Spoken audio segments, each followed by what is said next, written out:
many of you know that your business should be bigger than it is right now?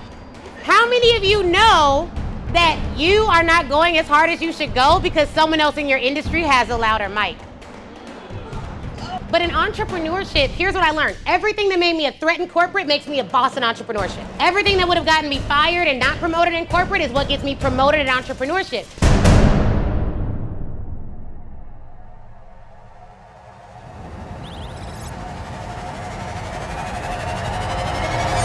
Hey guys, what's going on? What's up, Dallas? Y'all, I done been all over the US. I was like, what city am I in? Okay, so I'm so excited to be here. We're gonna have such a good time today. Are y'all ready to have a good time? Okay, let's do it. Robin, read the total of that receipt. The total, yes, I can stand up. The total, grand total, it says $10.25. Okay, awesome. Thank you, Robin. Okay, how about you? Read the total of this receipt. $10.25. Okay, I love that. Now you choose who gets to read it next. There we go. Come on, God, goals, growing and glowing. $10.25. $10.25. Let's go all the way to the back and make sure it's not just the front that can read it. Who wants to read it back here? Okay, here we go. We'll come to you and then you. Read the total of this receipt for us. All right, good morning, everyone. It is $10.25. Okay, and then right here. $10.25. Okay, I love that. And then hey, mastermind. It's good to see you, Carolee. Good to see you, Danielle. A couple of my mastermind women are in the building. All right, awesome. So what do you all notice about what they read? What did you all notice about that? It's the same. It's all the same. Now, is this high or low to you? That's low. That's low. Okay. Anyone else? Any other answers? Okay, over here we have, let's see. What's this say? Okay. Over here you said what? It's high or low depending on what the purchase. Here you go. Say it in the mic so everybody can hear you. It's high or low depending on what the purchase was. If that was a bottle of water, that's great for me. $10, I'm thinking it's high quality. However, Okay, come on, high quality water. if it were a different item, it might be too. Okay, it might be too low. Okay, how about anyone else? You agree with that? Okay, high or low? Any other answers? Which?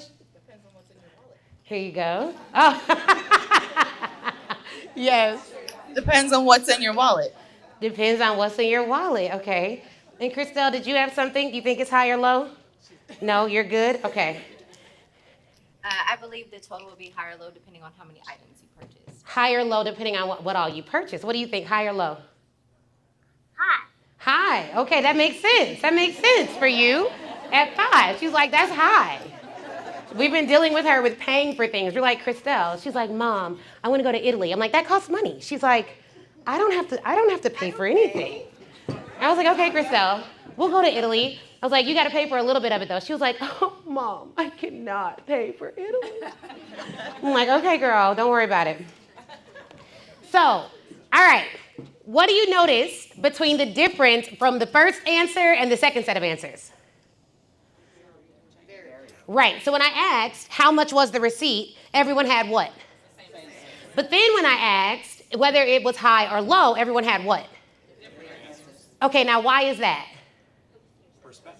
Perspective. Okay. Now, here is a framework that I'm going to break down for you guys. Can I show you really quickly how to talk yourself out of negative thinking cycles? Yes or no? Yes. Okay, you're down for that? Okay, so there's a difference between receipts and rhetoric. Receipts, everyone should have the same view of a receipt. Like, what is the total of this receipt? The numbers, everyone's gonna have the same view of that. No one is going to be able to say, no, that is really for $25. And then in the law, any lawyers in the room? Okay, a few, shout out to us, right? You all will appreciate this. In the law, we have something called the reasonable man theory. Meaning that, yes, you will have a cousin that may say, nah, that's $50. But that cousin may have had a few drinks. Not a reasonable man, okay? So in the law, we say something like all reasonable men will have the same answer of a receipt. So if someone says, hey, Ashley, are you a lawyer? And I say yes, that's a receipt. Like you can go find my ARDC number. I'm barred in Illinois. I'm a real lawyer. There are other lawyers maybe you can't do that with. But like for me, I'm a real lawyer. It's a receipt. Believe it or not, I have actually had clients that were like, yeah, my last lawyer, I found out she wasn't barred. I'm like, gotta check the receipts on that, okay? Now, the rhetoric, everyone is gonna have a different opinion of the rhetoric. So everyone's like, oh, it's high, no, it's low, it depends on who you are. Like Carol Lee was like, it depends on what's in your bank account. And then my daughter was like, look, that's high, $10, I don't got that right now, right? And so what she would typically say is, I'm about to go ask my daddy for that, okay? And so the rhetoric is going to be different. Now, in your life and in your business, you always have both. You have receipts. How many of you have at least 10 years of experience in your field? Okay, and then you have rhetoric. And the rhetoric is what is going to determine whether or not you're going to get more receipts. Now check this out. How many of you know that your business should be bigger than it is right now? Okay, how many of you are actively working towards whatever bigger looks like? Okay, so let me ask you, what's your revenue goal for this year? 250. 250,000. Are you tracking towards that? I'm tracking.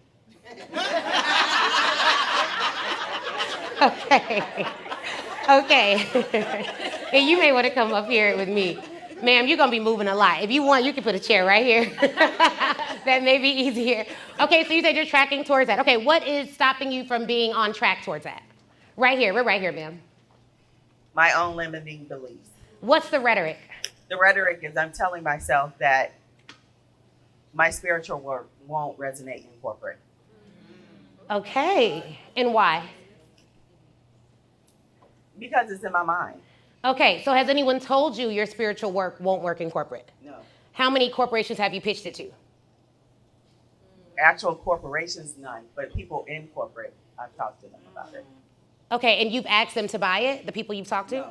Okay, so you pitched it to no one then. Right. Okay, so when I say pitch you guys, you gotta ask them to make a buying decision, otherwise it's not a pitch, right? Because if I go to you and I'm like, hey girl, I do hair, that's amazing, your hair looks great, bye. That's, you know what I mean? Like she can't buy anything from that interaction. Okay, so that's good. How many of you have realized that you have some rhetoric that you need to fix? Okay, what is rhetoric that would actually help you?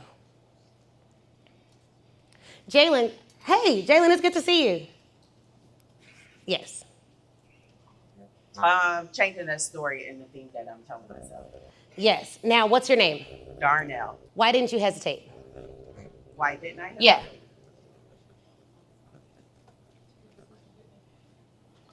How long have you been saying your name? Oh, 55 years. 55 years. So what if all of our rhetoric isn't the result of it being real, but it's the result of not having enough experience in that area? Because if someone asks me, like, what's my name? I don't care what situation I'm in. I'm like, Ashley, right? But when people ask us, hey, talk about your business, pitch your business, get a corporate client, do whatever. It's like, what do I say next? Right. So really, confidence comes from competence, not affirmations. Okay? So if you want to be more confident, get rejected as many times as possible because you know rejection won't kill you, and then you'll go out there and just do what you want to do. Right. Deal? Deal. Okay, so can you agree to pitch a company by the end of today? Yes. Okay, and you're going to be pitching them for a sales call. On that sales call, before it's over, you're going to tell them the rate of your services and ask them for money. Okay. Okay? I got this. Okay, when are you going to ask people for money? On the call. So you're not going to get off the call and be like, oh, I'm going to send you this proposal at some time in the future. Yeah. And we'll see what happens. Right? How many of you have not sent a proposal within a day because you're like, what do I put in it? And what do I do? And what do I say? And how do we? Yes, we're going to talk about how to fix that and how to get them done faster. But we got to get into action. Right. Okay? All right, cool. Someone else raised their hand and was like, they had a revenue goal. They weren't there. My daughter has a revenue goal. She's like, me. It makes sense. Okay, where are we at? Who has a revenue goal for this year? Yes. We'll go here and then here. Yes. Actually, my revenue goal is 1.2 million. Okay, great. Awesome. And are you tracking? I just started yesterday. What does that mean? I have been in the same place as this young lady. Okay. Doubting myself, believing that what I have to offer isn't valuable, even though I've provided so much value for companies like Adobe, PayPal. But little old me, right? Why would they buy from me? Right? Even though I have receipts. Yeah. It's like, what do I say? Not what if they say no, because I don't care if they say no. How do I get them to say yes? Okay. So, there's a couple of things there. One is like, you don't care if they say no, but you want them to say yes. Why do you think you don't care if they say no? Because no just it's an acronym for next opportunity. Which makes sense. Have you asked them to say yes?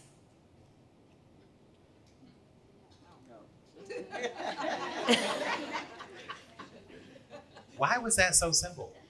No, I have not. I didn't even think of that. Okay. So sometimes we'll say to ourselves, because again, this goes back to the affirmation point. So like we know, like we all know. Like we know what to say, like it's next opportunity. But if we weren't afraid of them saying no, then we would ask them to say yes. Because their only other opinion would be to say what? No. So get them to focus on the thing you want them to do. Yes. Why was that so simple? It's so simple it hurts. Thank you. Yeah, of course. Okay, are you all getting the difference between receipts versus rhetoric? Yes. Okay, anyone else who has a revenue goal? I saw a hand right here, ma'am. And thank you guys. Give it up for them for volunteering. Give it up for them. Okay, yes. So I was told by my mentor that my goal was too low, so it's 1.4 million. Okay, 1.4 million. And are we tracking towards this? We are. Okay, well then it's too low. Because you were tracking towards that goal when you walked in here. So we need a 3 million goal. Okay. Right? Because here's the thing. Your goal has to motivate you either to do more or do less. So if my goal is what I'm currently tracking towards, is it going to motivate me to do more, do the same, or do less?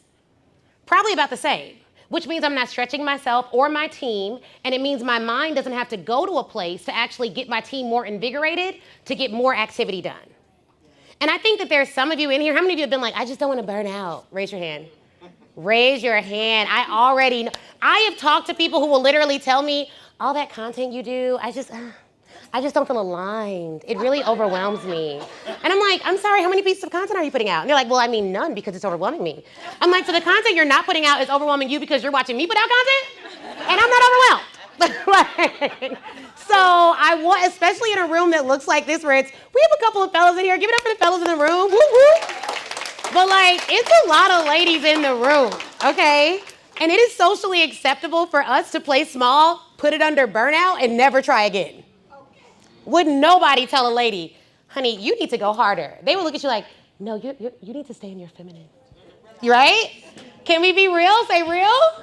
Okay, so we need a goal that's going to stretch you just a little bit, because what if what you learned today could add an extra million or two? But you don't do it because you're like, I'm already reaching my goal.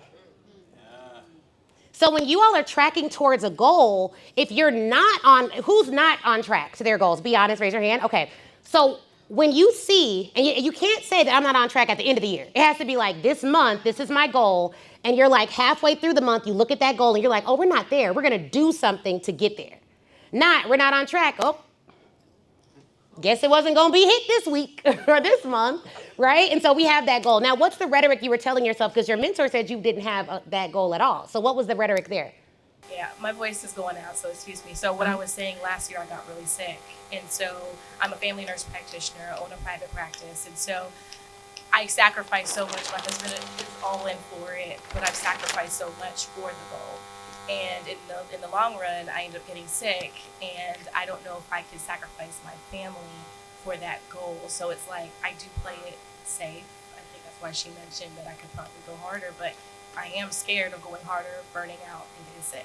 What's your mentor? Where's your mentor at? Is it you? Okay, hey, mentor. Okay, so a couple of things. What was the year that you burnt out? 2023. Okay, 2023. And what year is it now? Okay.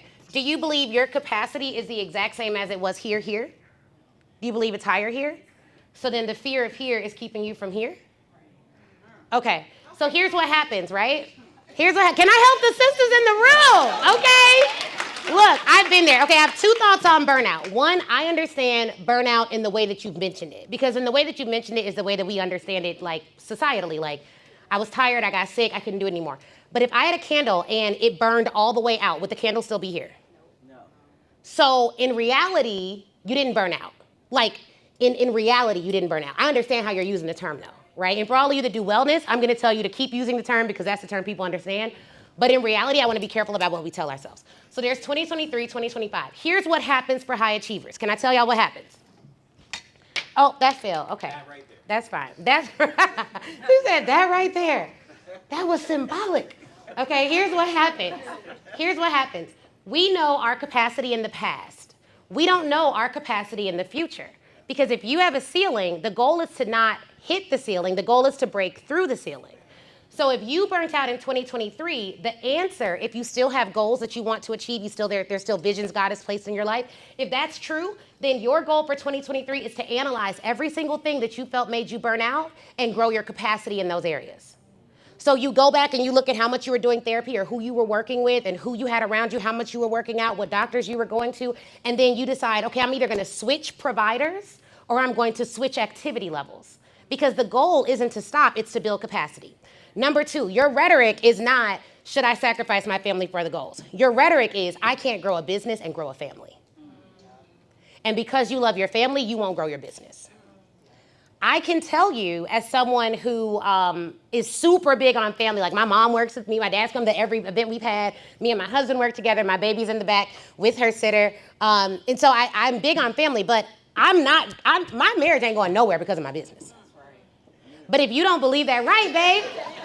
Yeah, he like, amen, that's right, okay? So like, but if you don't believe that, if you really think it's a either or game, then you won't do that. For me, we just had to have a conversation about what reasonable looked like for us.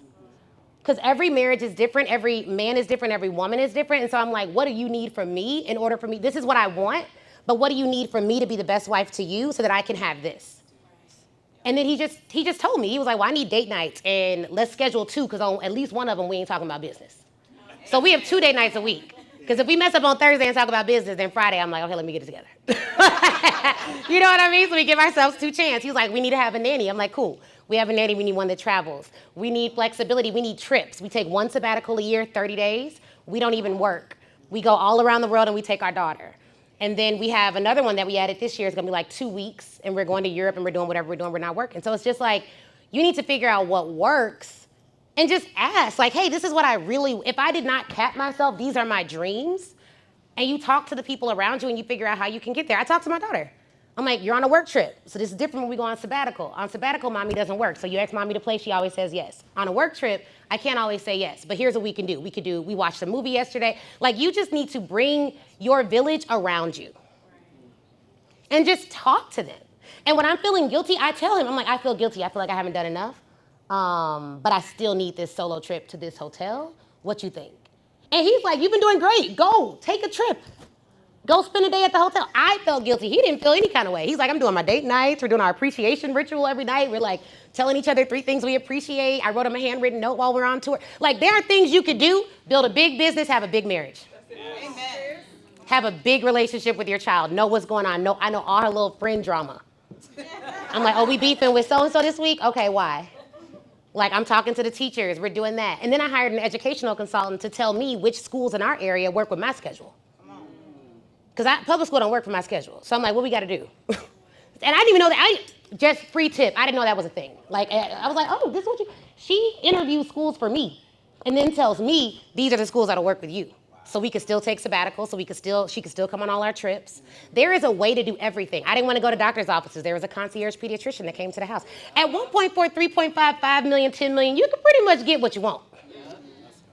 So I'm not focused on the things that don't matter, so I can focus on the people and things that do. But I want everyone in this room, because all of y'all will hear all this stuff today and be like, ooh, that sounds like a lot. I'm gonna burn out. I'm not gonna do that. So you have to know that you can have both.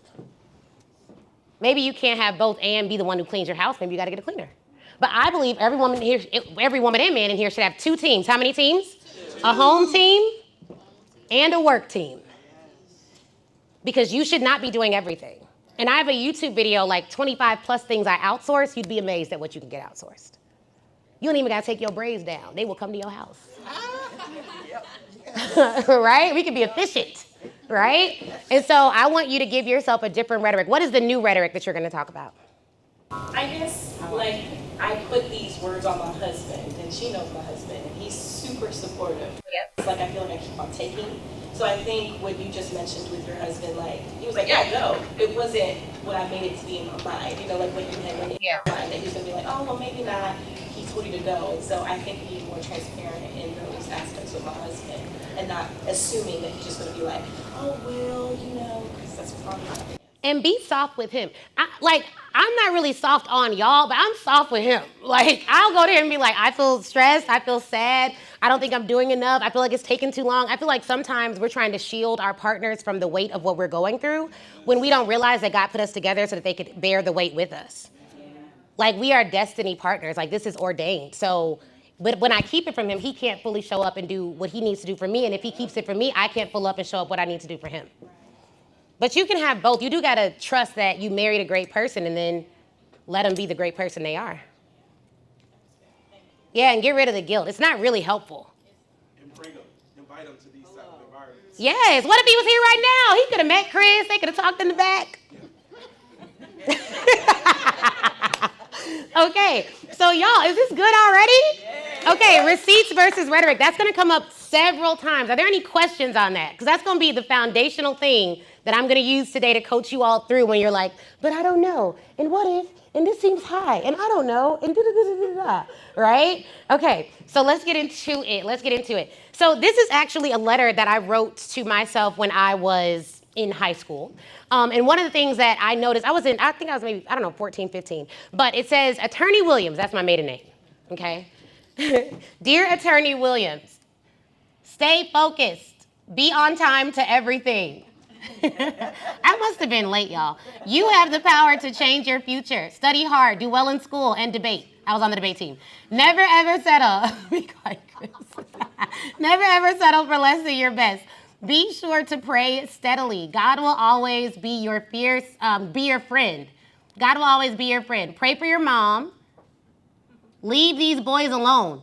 You don't need the outside stress. Do all that you can do in order to succeed. Always pray. Do what you need to do. Don't ever get knocked off your square. I will love God and God loves you. Be strong. P.S. Help your brother. I have a little brother. So, and I'm supposed to help him. I'm probably still supposed to help him. Okay? And so I wrote this letter to myself. What's one thing that stands out really quickly? Be strong. Leave these boys. If that stood out to you, you need to leave these boys alone. Okay, be strong. Anything else? God. Pray. Anything else? Stay focused. Don't let them knock you off your square. The thing that stood out to me the most was the first thing. Dear Attorney Williams. Because I was 15 or 14, maybe younger. Dear Attorney Williams, that stood out the most to me because I was calling myself something that I wasn't already. I didn't even put in the letter like, make sure you become a lawyer. It was like, you're already a lawyer. Like in my subconscious, I knew I was already a lawyer. And right now, what I want you all to do is figure out what is the identity that will help you get to your future. For me, whenever I have a business decision that has the propensity to be stressful, I call and I say, what would $1 billion Ash do? She'd hire a lawyer and she wouldn't worry about it.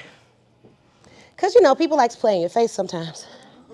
Then sometimes, you just call your lawyer and you don't even worry about it.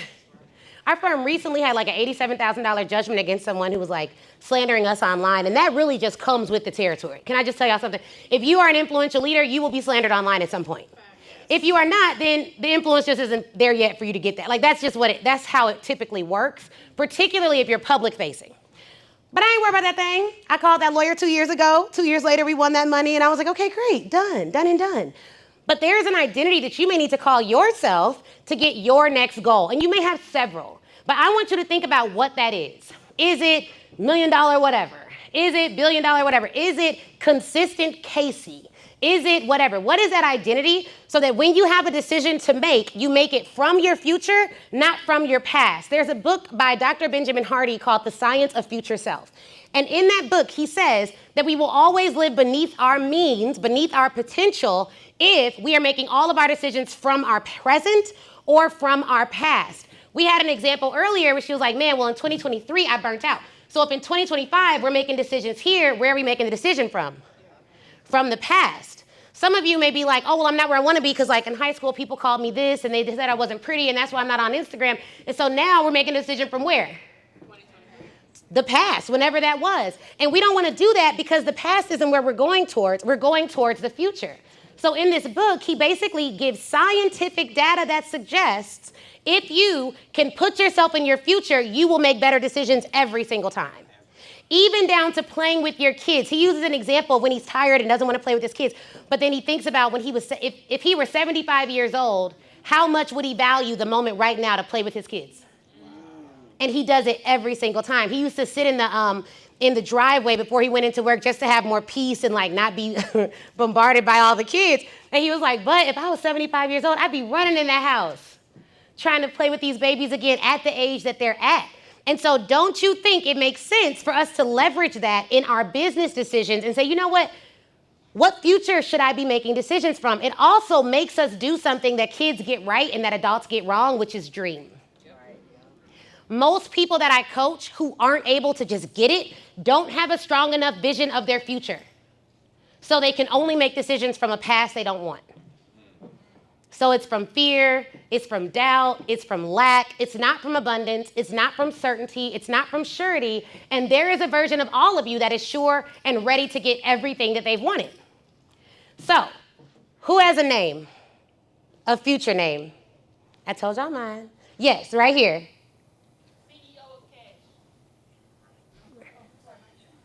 CEO Cash.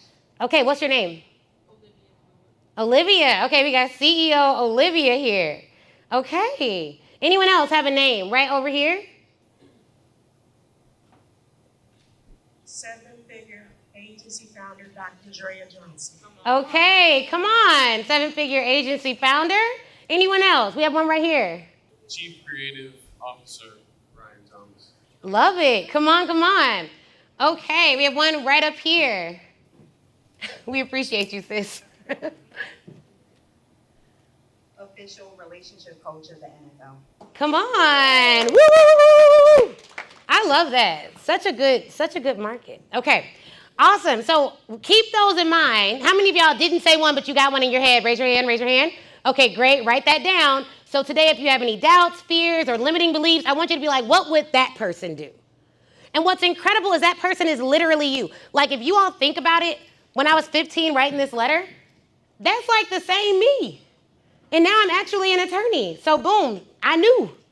Now, copyright notice. I was an IP lawyer. You all cannot record our presentation. There's one small exception. When you come up, like if I'm coaching you and we do hot seats, VIPs and stuff, you all can record that so you can remember it and, do what you need to do to implement it after that. Are we clear on that? Yes. Okay, cool. Because some people be like recording and then you get caught. You be like, oh my gosh, this woman of God is going to kick me out. She is. She is. Pray for you though, but I am. Okay. like I, me and God are good. I don't have any, people can't manipulate me like that. You know what I'm saying? So I just want to make sure we're good. You still gonna be in the global prayer though. Hope they all have success, right? But yeah, we will. So I don't want to do that. So we'll just all operate decently and in order, okay? Now, who am I? My name's Ashley Kirkwood. I think you all know that because you're here, but who knows? And we have helped 7,500 speakers, experts, and entrepreneurs as paying customers, more than 400,000 across our free and paid communities. How many of y'all watch the YouTube? Okay, YouTube's in the building. And we love what we do. Essentially, and I don't know if this is this on, babe? Okay. Essentially, we help speakers, experts, and entrepreneurs to land large contracts. And so that is what Speaker Rate of Cash does. But if I had to sum it up, Speaker Rate of Cash is a sales training organization. So we're going to teach you the sales side. We are not the company that's going to teach you how to tell your story alone or how to get in the, it's not that. It's how do you make money from speaking, coaching, and consulting. And we work primarily with service-based business owners. We have had hundreds of private clients like those in our mastermind. Shout out to Carolee and Danielle who are in the building. We've won multiple awards like the Inc. 5000 Award, and we've been able to earn millions of dollars in revenue per year I think our first 7-figure year was in 2022 after my husband joined the company. So that's why alignment really do be helping. Because I didn't even hit a mill until my husband joined. Right? Come on, hello. Yes, and I feel like that was for multiple reasons. One, so I couldn't be like, out here like the sisters be like, I did this on my own. He ain't do nothing. You know what I mean? Like God was like, we ain't even gonna make room for that, okay? So he literally helped us grow our company, and he does a lot of our sales without a sales background. Without what? A sales background. That means all of y'all do not need a sales background to make a ton of sales. My husband was an educator. He ran multiple nonprofit organizations in the city of Chicago at director level, and he left that in the pandemic, and I asked him to join the company several times. He would not. And then eventually, when they wanted him to go back into schools in the middle of COVID-19, when people were actually getting hurt, sick, and dying, that was when he was like, okay, maybe I should consider this company you have. Like, was that offer still on the table? And so he joined, but we had like this meeting about non-negotiables. And we talked about everything. Like, it would always be business second, marriage first. And if there was ever a situation where, it was becoming an issue, like he's like, I would just go back and get back in the nonprofit world, which has not happened, but we did talk about it. So for those of you who are considering that, that's something I wanted to share. But yeah, that's what we've done. So this is us. We won the Inc. 5. We were at 370 out of 5,000 of the most largest privately held companies in America. And that little mustard dot right there is a representation of 370 out of 5,000. So I loved, we went to the award ceremony in California. We brought our team. We all celebrated. But it was a team effort. So shout out to Team Speaker Rita Cash who helped us to do this. And this will be our second year on the list. And this is how we serve people. So we have self-starters. And for those of you who are watching this, if your business is already over 5, 6, 700,000 or $1 million in revenue, you may want to have a client ascension ladder. In the beginning, though, we sold one product to get over that mark. We weren't divided. Because if we were divided, we would not have been able to have the focus and deliberateness that we needed. There are some exceptions to that, like if you own an agency. I had a done-for-you law firm as my first business.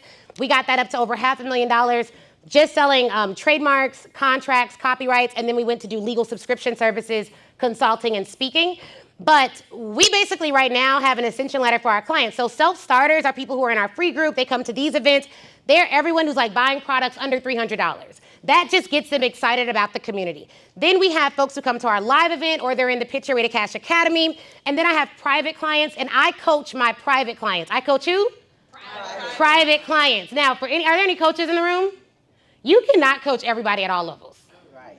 It just won't work. At the lower levels, my intellectual property coaches people.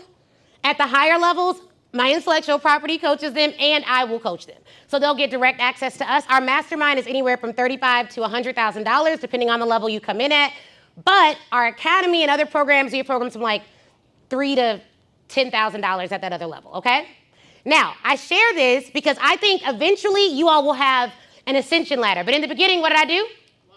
One product. How many of y'all got more than 5 products right now? Be honest, raise your hand. So divided attention makes it hard because here's the thing. Everything that you sell, it requires 3 things: sales, marketing, and operations. So if you're selling a variety of products, then what that means is that you have to divide your sales, your marketing efforts, and your operational efforts in 3 different directions for every single product and service that you provide. And when you're doing that, that means your team, is it easy for them to catch on or harder? And do you have the largest budget per team or a smaller budget? Smaller. So it's harder. Not only is it harder for you to have SOPs and standard operating procedures, your team is working in a variety of different directions for a variety of different products, and you're wondering why you're not getting the most optimization out of them. It's because you have too many products, too many services. Every year, we would have an annual meeting, and we would list out from top to bottom how much we sold of everything that we sell. And anything where it was we sold 1 or 2 of that or 3 or 4 of that, we would instantly cut it and we would not sell it anymore. Because clearly that's not what the market wants from us. And then we would focus our efforts on selling the things that sell the most. We would also make a list of all of our customers and their lifetime value, from the person who spent the most to the person who spent the least, whether it was $1 or not. And we would look at the top 5 or top 10 customers, and then we'd ask ourselves a question: did we like serving them? And if the answer was yes, then we're going to make all of our marketing message for that type of person. And those are the only people we talk to in marketing. Will we attract other people? Yes or no? Yes. And that's fine. But now we're speaking to an identity in the other people that aligns with our top clients. Right. So we're not talking to everybody. Even if there's somebody who's like, really like struggling or whatever. I said recently in a reel, like, even if you have clients that are struggling, don't talk to the struggle in them. Let them realize that there is a higher identity within themselves and let them come up. Don't you go down. So your messaging should not be like, I know y'all ain't really got it. I'm just here. I know you at home and it's been hard, the recession hitting. Them eggs is high. It's like, come on, baby. Eggs are maybe high, but if eggs are the biggest issue of your ideal customer, your business will struggle in this. I don't think any of my clients have been like, Ashley, I would come today, but the egg prices took me out at Publix. I don't think I'm making it. I just went to the grocery store and I'm stressed. That's just not my ideal target. In fact, most of my ideal targets are like, okay, well, if prices are going like this, then I wonder what stocks we should buy. Right. Okay, well, if I need to put more into the market. How many shares? Did Google just split? How long ago was that? I could get it for under 200 a share. I need to do more. Like, that is my ideal target, but other people get access because the content is free. So a lot of you are like, I'm afraid to charge, but if you have free content, you should never be afraid to charge. Because they can always get benefit from your free content. And then you, from your paid content, get to charge. So you don't have to worry about that if you're putting out enough free content. They can get value from that and they can come up, and then your paid content takes them there. So we call our audience cash leads. Everybody say that, cash leads? Cash leads. So a cash lead is an expert who's running a service-based business and utilizing their expertise in a way that only they can. And we have the registered trademark on this name. This is the name of our community. Now, I believe that you should have a name for your community, and there's science behind this name because there's a body of work that basically studies professional CEOs. And essentially what it found is that professional CEOs and professional people work harder and longer in many instances than professional athletes. And the way they came to this was the average span of an athlete's career versus the average span of a CEO's career. You gonna work 50, 60 years as a CEO. Someone's like, ooh, I hope not me. This is what they found. You can work however long you want. This is what they found. They found that we as professionals, as entrepreneurs, are working 50, 60 years. And athletes' career is shorter. Also, even though their career is shorter, they have off season. They have what? Off season. How many CEOs got an off season? And do they practice more than they perform, or do they perform more than they practice? They practice more than they perform. But when you're an entrepreneur, you're performing and practicing at the same time. And so what they found is that we, as professional entrepreneurs, need to make sure that we are focusing on our mind, our body, our spirit, and our soul in the same way that the highest performing athletes focus on theirs. And that is the difference between professional entrepreneurs and hobbyists. Right? Because we got hobbyists, that's fine. But like professional entrepreneurs, we invest in our mind, we invest in our body, we invest in our spirit. We have a plan for it. We're focusing on it. What we talked about earlier was like, okay, burnout happened. What happens when an athlete is injured? Do they just give up, or do they do what? They recover to build what? Strength and capacity. So on this side of things, when we feel burnout or stress or we get sick, that is not a sign to quit for many of us. Now, for some of you, it may be, I don't know. I'm not telling you what to do. For me, it's not a sign to quit. It's a sign to recalibrate like a professional. Right. So it shouldn't scare me for the rest of my life. Come on, what kind of life would that be? What it should do is tell me to go back to my doctors and figure out, hey, I clearly am not doing therapy much enough. What modalities do you use? Right. Because I didn't have no tools when I felt stressed. I just crashed out. I don't know what's going on. I need to learn more about this. Like, this is my eating regimen. Is that optimized? Maybe I can't eat beef. I love a good steak. Maybe that ain't for me though. Like, what does my blood work show? Right? Like, we need to be taking it seriously, because here's the thing. Every entrepreneur I meet says they want to change the what? World. That starts with you changing yourself. So before you change the world, you should change your world. And the biggest place that you live isn't even in the physical world, it's in your thoughts. So if you can control that, you can control everything else. Because as we learned earlier, what's your name, ma'am, again? Darnell. Darnell told us that she has this goal and she's going to start pitching it now, but before this event, she wasn't pitching it because of what? Rhetoric. So it was the thoughts that control the actions. If you get control of your thoughts, you can control your what? Your actions. So that's why we call our community cash leads, because I was like, entrepreneur ain't gonna cut it, because that means a lot of things to a lot of people. What did you come here to learn today? Shout it out. Make money, okay. There we go, why not? It's called Speak Your Way to Cash. Positioning, that's so good. What else? Conversions, how to get them to convert. What else? Language. Activity. You come on, you better read the book. You got the book. See, I knew it. Okay, what else? Strategize, pitching, direction. Okay, now why do you want to learn that? Because we don't feel like we have it. Somebody get to the mic real quick. Making it. Okay, get to the mic. She can go to this yellow mic, right, Sean? That's where you want to. Okay, great. Sean says yes. Make it easy for her when he's editing. Making impact. Okay, come to this yellow mic for me real quick. Yeah. Okay, make an impact. Why? Because it's needed. Because it's needed. Yes. But why do you need to do it? The mic is on? So I need to make an impact because my black and brown students are not getting what they need. Okay, and why does that matter? It matters because it keeps us in a box. And why does that matter?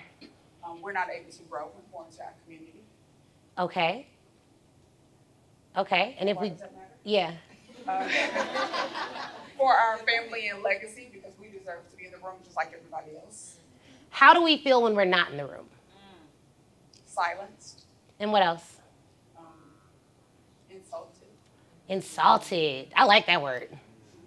What else? small, And not how does, seen, unseen, and how does that make you feel? pissed. Pissed. You got some anger in you, girl. Let's go. Okay, insulted, pissed, angry, small, unseen. Has anyone ever felt that? Raise your hand. Okay, now check this out. What she said at first, did it make you feel any emotion? No. What she was saying towards the end, did it make you feel any emotion? Yes. Okay, so when you all are thinking about the content that you're going to put out to attract your clients, do you want them feeling something or not? Yes. Most of your content, your copy, your email, your pitches, it doesn't make people feel anything. And if I don't feel anything, am I more or less likely to do anything?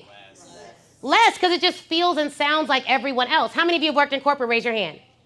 Okay, corporate is a co-conspirator to your ability to hide. Yes. When you go in corporate, you cannot tell them, look, I'm pissed. I don't like this. I don't feel like this. I feel unseen, unheard. At the time that you're saying that in HR, you're ready to quit. So you don't care what happens at that point. At the point that you start to get real in corporate, you are ready to go. Right? But in entrepreneurship, here's what I learned. Everything that made me a threat in corporate makes me a boss in entrepreneurship. Okay. Everything that would have gotten me fired and not promoted in corporate is what gets me promoted in entrepreneurship. And on this side, I have to promote myself. So I need you all to start using the language that will make your people feel something. If you're not doing that, then they don't have any concept of you being different than anyone else. The reason why people hire experts, and all of us are experts. All of us are what? Experts. They hire us because we can say what they don't have language to say. Yes. Like I help the silently successful. Do you know who that is? That's the person who everybody looks at them like they got it, but secretly they don't. They're doing good, but they're not building wealth yet. Their family is really proud of them, and they worked pretty much their whole lives to give their mama and daddy something to brag about, and they're finally like, I want to do something for me. And they're scared of being judged because their whole life they lived it to not be judged wrong. They've been in white spaces for a lot of their careers, and that taught them how to cover. And now I'm telling y'all to use your authentic voice, and you don't know where it is because you don't know where you left it. Was it in college or grad school or law school or medical school or PhD or MA? Was it at corporate, job 1, job 2, job 3? Was it when you got promoted? Was it when you turned down the promotion? Was it when you got fired and didn't say what you wanted to say until the exit interview? Was it when, like, you don't know where you left it. And so for a lot of people, in order to refine your voice, you have to start using it excessively. You think people are posting a lot of content and putting out a lot of pitches just to be doing a lot of work. They're not. That is the way you find your voice. When something is lost, you're typically looking everywhere for it because you don't know where it is. So your content in the beginning, you are going to put out a lot of different content. That's why you should have content pillars, things that you're going to talk about that vaguely make sense.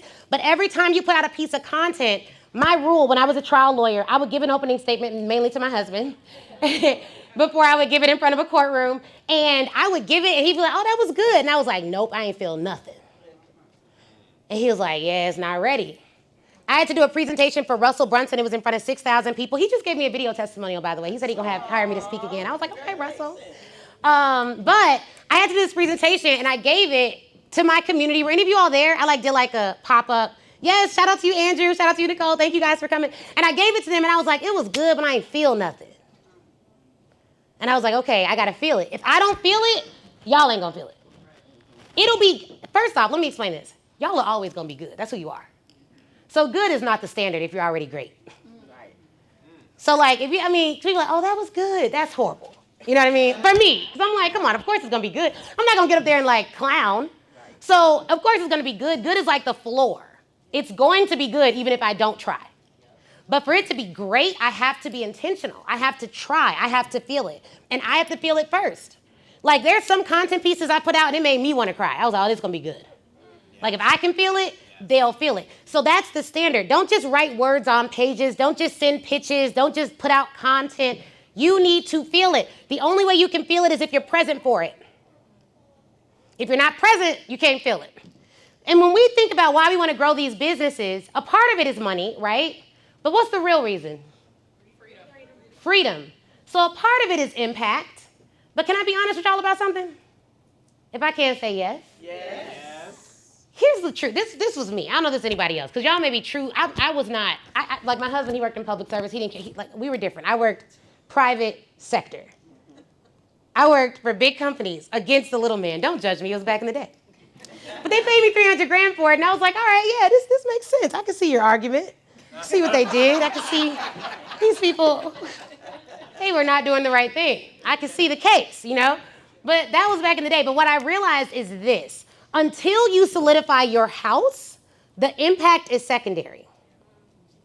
The income may be primary. Now, the things that you do for impact, you're going to do those regardless if you get paid for them. So I think of my business in two ways. One, my business is, as a for-profit business, it has to make money.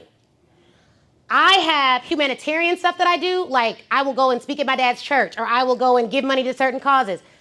That is not my business. Y'all see what I'm saying with this?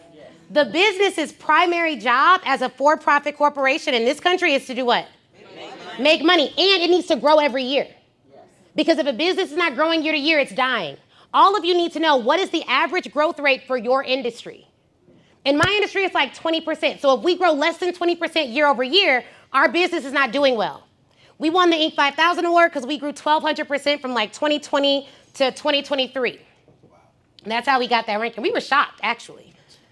Because it's like a video of us finding out our ranking, and we were like, is this real? And then they were like, well, you grew 1,200%. And I was like, yo, this is real. The only other companies around us were pharma companies that had grown that fast. I'm like, okay, so we really did something here. Let's keep this up. But then we had a year where we didn't grow. Can I tell y'all the truth? We had a year where we didn't grow. And so the following year, after we took a loss, a year where we didn't grow, it was still a profitable year, we were like, okay, well then, if we didn't grow last year, then this year, our floor is to grow at least by 40% to make up for last year. Because when you look at your data, it can't be, I'm looking at my data, oh, didn't grow, oh, well, woe is me. It's like, no, okay, we didn't grow last year. That's cool, we can take one on the chin. But this year, we're up 60%. Right. And here's another thing I learned. When you get into the making millions of dollars, you make 2, 3, 4 million, growing by 1,200% is way harder than when you're making 50,000 and then you go to 2 million. Which is why some of the largest grossing companies on the Inc. 5000 list may not be highly ranked, because that list only judges growth rate. This is the behind the scenes people don't tell y'all because they just want to look good. So I'm like, no, we grew because we were making billions of dollars. No, right? I'm gonna tell y'all the truth. This is how it works. So now the goal may not be, oh, we're gonna grow 1,200%, but it's we gotta grow at least, I would love to do 100. I would love to do 200% from last year. I would love to make that the floor, and then we keep growing on top of that. And then to scale even further, we're like, okay, well, what technology can we add? So now we're like, what other markets can we go into? What percentage of the market do I have market share for? That's kind of how we're analyzing it now. But beginning my business, my goal, I did want to make impact. I did care about people, but my first goal was to just replace my $300,000 salary, to make sure my family didn't suffer from my dreams. And that was how I was thinking of it. Now, my husband gave me 6 months to make a profit and then 12 months to make it sustainable. And our agreement was if I didn't do that, I would go back to work. And that is basically what we did. In 6 months, we had $100,000. After that, it was like, we're sustainable. We had some recurring revenue. We were able to make it work. But for 6 months, I only made $800. I made how much? $800. But every day of that 6 months, I put out multiple pieces of content, if not one at minimum, and I pitched. And I pitched for 2 things. How many things? 2. I pitched for clients and press. Clients and press. 80% of pitching should be for clients, 20% of pitching should be for press. You need to get more visible. The more visible you are in the right places, not in the wrong, I'm saying OnlyFans and all that. No, I'm saying like visible in areas that actually help your business grow. It is going to be easier for you to get more clients. It's going to be easier for you to have more growth, okay? Because now when you pitch someone and they Google you, stuff comes up. And you want the right things to come up. For SEO purposes, being on TV comes up so good. TV, podcast, shout out to Carolee Wave. She helps people get featured on podcasts. TV, podcasts, radio is okay. But I've made the most money from podcasts, but I've gotten the most brand recognition from being on TV. So I pitched for all of that. Before we had a publicist, we did it all ourselves. And we even landed like a recurring feature on a local station. So you have a ton of TV stations here you could be pitching. You need to be pitching for press. And then after you get your income where it's solid, that's when impact becomes even more important. After you hit a certain revenue marker, whatever your goal is, where you have the house you want, the car you want, you're comfortable, your kids can go to whatever school you want, you have the home team you want, the work team you want. I'm not a big bag girl, but I love glasses. And when I travel, I'm a drop a bag. So like I'm not gonna go buy a purse, but I will spend on a vacation. Like everything seems like it seems like that receipt on vacation. They're like, oh, what's business class? $50,000. That makes perfect sense. Because if I do that, I could write a book on the plane. But if I sit in the back, I can't write a book. This is literally like this is how I rationalize it. But she does write a book on the plane. I did, but I do write a book on the plane. That's legit. I did write a book on the last plane ride. So that's how I justify it. I'm like, I'm gonna write this book, but this seat gonna go all the way back at the same time, okay? And so that's what I like to spend on. But at the point you can do all the things that you like, that's when you're like, okay, so why am I making more money again? And then you have a deeper level of impact. So once we got there, then we started the Speak Get Ready Cash Foundation. Then we're like, okay, we're gonna go do an event in prisons because I care a lot about men who are incarcerated. That was my pro bono practice when I worked in Big Law. Then all of that stuff comes up. A lot of us, though, just have it flipped. We wanna focus so much on helping the community when we can't afford to help the community. Financially. You can with your time, but unless that's your business, and even if it is your nonprofit business, your nonprofit needs to be profitable. So it still needs a revenue stream that feeds into the nonprofit. Nonprofit does not mean you broke. Nonprofit is a distinction that delineates how the money must be used. It does not mean you should not be making money. Ask United Way. They're rich. They pay their people millions of dollars in salary. Literally.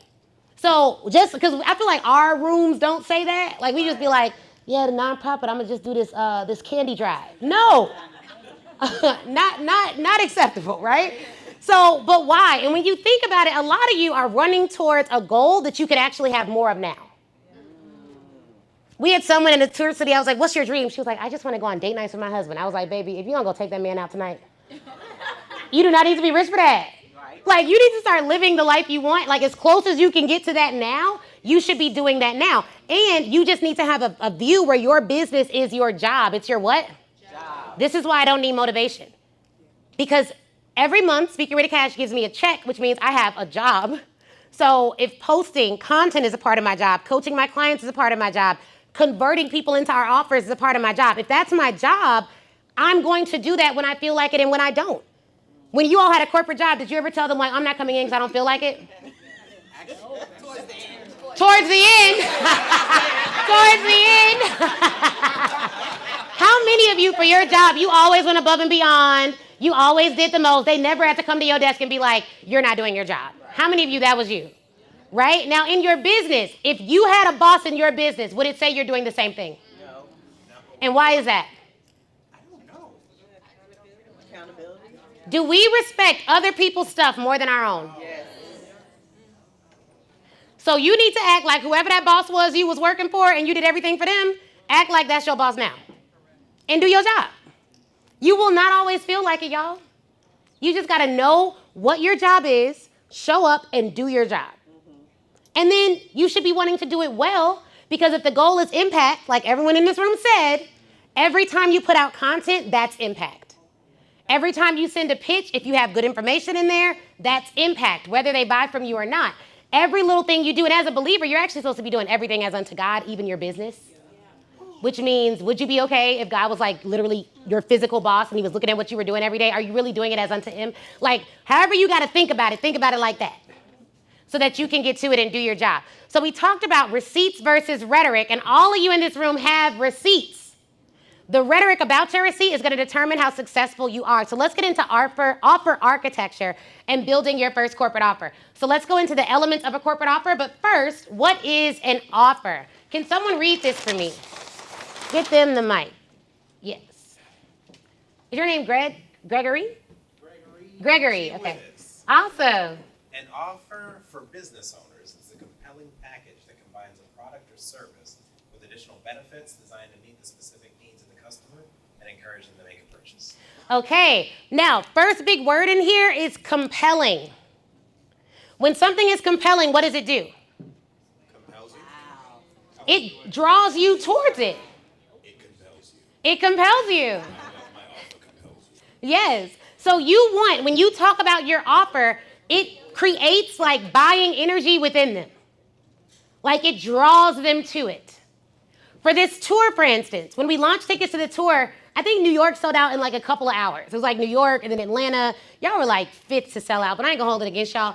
But a lot of people bought so fast, like between 7 and 8 a.m., I think we sold like over 200 tickets. Because the way the offer was presented compelled them. When you're selling to corporate buyers or small business buyers, it doesn't really matter who they are, the words you use to discuss your offer should compel. So when it comes to your offer, what's going to be the thing that compels them? Well, there's typically 3 things. The name. What the name does is it typically piques the interest. The positioning is going to further pique the interest, and then the words to describe the offer are definitely going to compel them. And the words to describe their offer needs to be something that they already want. Which is why you do not sell what they need, you sell using words they want. So for instance, there is a young lady at another tour stop. She does something with nail health and feet health, which she says is critically important to your self-care and your personal development. Is that generally known though? No. So her offer has to be under the wellness umbrella, because people do know they need wellness, they need self-care, they need their health. So the words that you use to describe your offer need to be the words that they already know they need. Does that make sense? So it should not be complicated. You should not use corporate-ese, which is when people like use a whole lot of, like if I ask you what you do and you're like, hold on, I wrote it down. I already know it's about to be something. It's not about to be plain language. I got it right here. I help executives of the higher order to, it's like, no. Like nobody, if you look at, I don't even know if I should say that. I'll just move on. If you look at how they're talking, like if you look at how our president is talking right now, is he using any type of professional? That is what everybody is used to reading. The reason why he's so good for media, why people cover him so much, even when he's not in office, is because his language is such that a 3rd grader can understand it. They're like, they are silly pants. I'm like, this is how we're, okay. But the media only likes to really feature people who are going to talk at like a 3rd grade level. I met Terrence J, who used to be on 106 in Park, and he's super smart. But when I met him, I was like, oh, you're so smart. And he was like, I have to talk like that. He's like, the network tells me to like dumb it down because we need to make sure that everyone can consume it. And even though all of us in here, raise your hand if you have at least a bachelor's degree, keep it up if you have an advanced degree. That's like almost no hands went down. So everyone has like academic, everyone has like all of these degrees and all of that, but I will look at like the gossip news. And if they were talking like corporate talk, I would like tune out. I try not to watch it. It's getting too bad. So I was on YouTube. I was like, I'm not interested in this. Stop showing me these videos. I'm a woman of the cloth. Now I want to watch that. Okay? So, but even still, like I like when people talk in plain language. The first thing I got in trouble for as an associate was giving a partner a brief, and it sounded like corporate-ese. And he was like, Ashley, I don't need you to sound smart. I need you to be smart. And people who are smart aren't afraid of sounding dumb because they know who they are. And he's like, do not give me no brief with all of these big words because we're not writing for another lawyer. We're actually writing for the judge who's then going to have us present that case to the jury. So if this goes in front of a jury, we don't want to have all that language in there. Like we want to make sure that it's plain language. And judges read hundreds of briefs a day, so they don't even like all of that extra stuff in there. So are you making an offer or are you just giving an option? So an offer is what? A compelling package, and it combines a product or service. Many of you are selling a coaching call, but what you really do is way more than that. You're doing deep dive research on their market. You're doing a pre-level assessment before you get on the call. You're giving them an analysis of who they are and who they can work with. You're giving them sales strategy and business strategy. You need to piece out every single thing that you're putting in your offer, not to charge more for it necessarily, even though you may need to do that, but you need to do that so that they know all the things that they're getting. That's what makes it a compelling package. So for almost all of you, it's never just one thing. So for instance, how many of you want to sell keynote speeches? Okay, so it's not just a keynote. It's like, okay, we're going to do, I'll do a pre-event call with you to really get understanding of the psychology of who's in the audience. I want to do a call to find like that. You need to sell that. Included in this keynote package is a pre-event assessment. I'm going to do a custom tailored keynote talk, meaning the examples and the statistics and the stories that I use on that day will actually be relevant to your audience. And then I'm going to do a post-assessment call with you. And I'm going to send everyone in your audience a form to fill out to gauge the interest of that call. And we're going to go over that on our post-assessment call. Now, does that sound better than a keynote? Yeah. Now, it's the same thing. The pre-event call is the call you do to get all the information anyways. The post-event call is the call you're going to do anyways to get an upsell out of them. Because you're going to want to know what did people like, what didn't they like. And that assessment that I talked about after you do your talk, in that assessment, you need to ask the audience what they want to see next.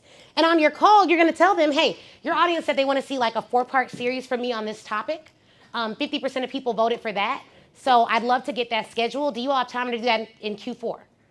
Is that an easier upsell than like, oh, you want to bring me back? Don't nobody want to just bring you back. Right. Like, you want to pay me more money? No. How does that help them? You want to go to them with tailored, specific information that would actually tell them what their audience wants. That's a way easier ask than do you want to bring me back? So, components of an offer and ways to structure it. So I recommend you all do the tiered value offer. It's like 3 tiers: silver, gold, platinum. And when you think about it, there is some science to this. So silver, now, first off, pricing psychology. If you see this 3 tiers, the middle tier should be middle priced, okay?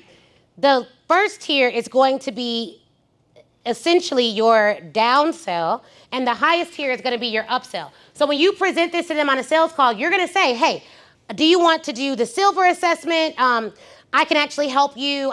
The assessment is just like a survey. This is going to give you all the information you need to custom tailor your workshop or your workshop series. But for corporations, you can charge for the assessment. The middle tier is going to be your one-to-many, your workshop assessment. And then your platinum tier, this is where you should offer them something recurring. So for those of you that do consulting, coaching, and if you don't do either of those, if you do licensing, meaning you could take a bucket of all your programs, put it into an on-demand offer, you could license that course to a corporation. So your third tier is where you're going to have recurring revenue. It's where you're going to do licensing. All of that's going to be in the third tier. Your second tier should be a workshop or a workshop series. Now, what happens if they're like, okay, well, I want to do the gold offer, or they're like, hey, I don't have $75,000. I just want to get started. You're going to use this line. Okay, I don't want price to be the reason we don't get started. I don't want price to be the only reason we don't get started. So why don't we just start with a single workshop for $15,000 or $20,000, depending on where your rates are. How many of you have already gotten more than $15,000 to speak? Raise your hand. Okay, great.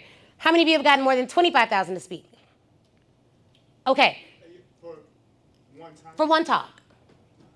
Okay, so here's the thing. If you've already gotten, for many of you, the average speaker charges $8,500. Nationwide study done in 2024, that's average. $8,500 per talk. Yeah, so that's average. So I typically tell my clients who are, how many of you have a business outside of your speaking business?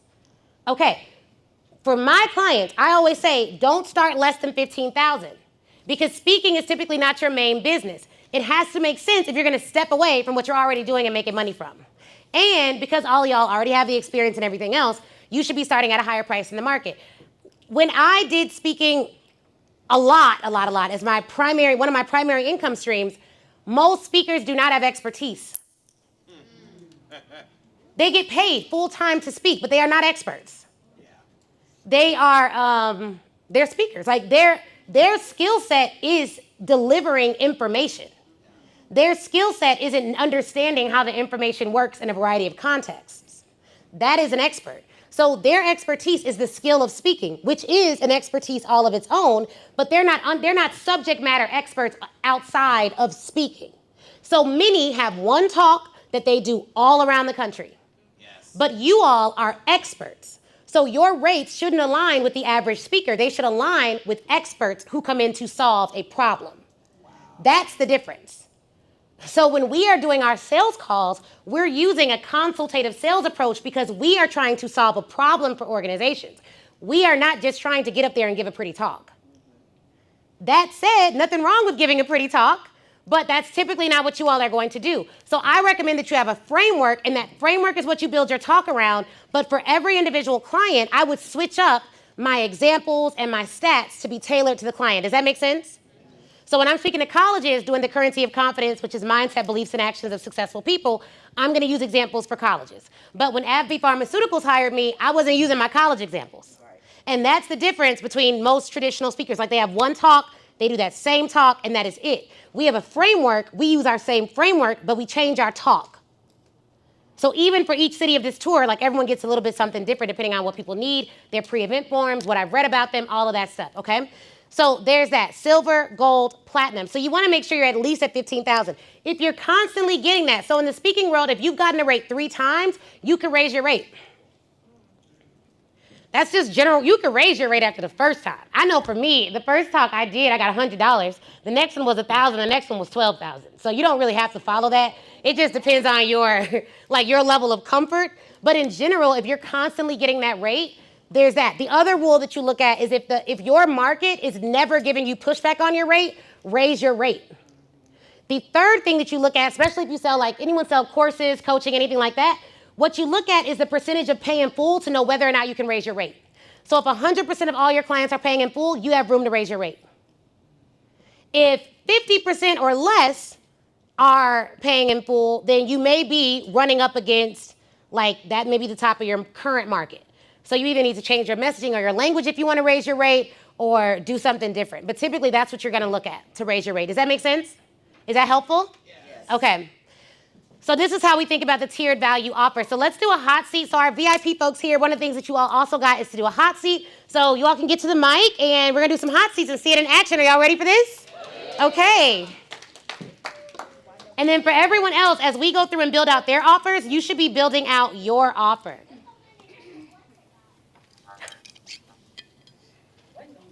Nobody got up. I was giving it to you. It's too easy. Thank you so much. My name is Nyota Gordon. Hey, how are you? I know. I didn't want to get up because I just like seeing you everywhere forever.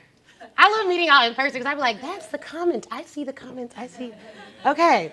Can you hear me okay? I can hear you. Okay. My name is Nyota Gordon, and I do resiliency training for leaders. And my offer, So have you sold to corporate I before? haven't sold a thing. And To anyone? not to nobody ever in my whole life. Now, okay, she wants clap. You can clap. You can clap. Yeah, this is courage. But you've been around so long. It doesn't make no sense though, because way when Ashley was just doing podcasts, I paid for the coaching, like when you could get her to do a coaching for like $97. Back in the day. He said, whoa. Right, our VIP days are 50 grand, you guys, just so you know. Don't be like, I need that 97 joint. I don't have that. But I'm here now. You know what I'm saying? I'm here now. So don't. Wait, where that energy? I'm with you. She like, where my claps? Okay, wait, this is, yes, because you. Okay, It girl. really don't make no sense, because my hand was right there. Got a whole master's degree. I was in the Army for 22 years. Like, I got a whole bundle of loveliness. But Why haven't you sold anything? You know what? I'm gonna be honest. I'm lazy. If I'm being honest. And I get a whole retirement check and a whole Right. So when you already have money, it'd be hard because you're like, yo, my money is all So right. what don't you have that you want? I just want to be able to move to Panama, pay for a place. I want to be able to have multiple passports. Okay, I can have multiple passports now, but just really be able, like my mom wants her house remodeled. Like I want to be able to be like, yes, girl, here. Like let me slide you that money, right? Like I want my giving to be able to have money attached to it. Yes. Not just the heart of giving. Is that a big enough goal for you? You know what? I'm a giver. What's the number? How much do you want to give a year? I want to have my tithes to at least be $50,000 a year. Okay. What do you really want to do with your tithes? That feels too low. It feels too like, yes. I like what you're saying. You know, I want to, and you know, like I went to a big church and I did all that, but I want to like see a little church. Yes, come on, Yeah. little church. I want to see We do. the little church that goes out Hard into the community. Yes, I agree. Right? Not just like we're the church. You got 50,000 churches on every corner, but nobody's knocking on doors anymore. Come on, visiting the sick. Nope, they're not doing that. What is Nope, that? it's not the same. I want that. Okay, so I totally relate to that because I grew up. My dad's a pastor and my husband's dad's a pastor, and we went to churches where people did visit the sick and did do all the things. So when we started going to larger churches, it was just it was great. It was just corporate, so it was different. I love that goal. I think I can tell you that you could change a small to medium-sized church's life with a $250,000 check. Dude. Because they don't have staff. That's the real issue, That right? is So the so pastor and the first lady and the first family were doing everything.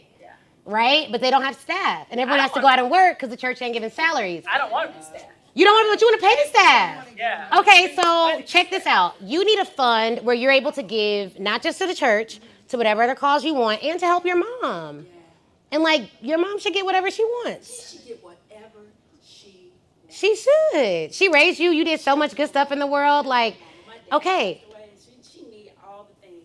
Okay, so what's this fund going to be? What's the mom church give back fund going to be? Like 1 million, 2 million, that's what we need in that fund? Oh.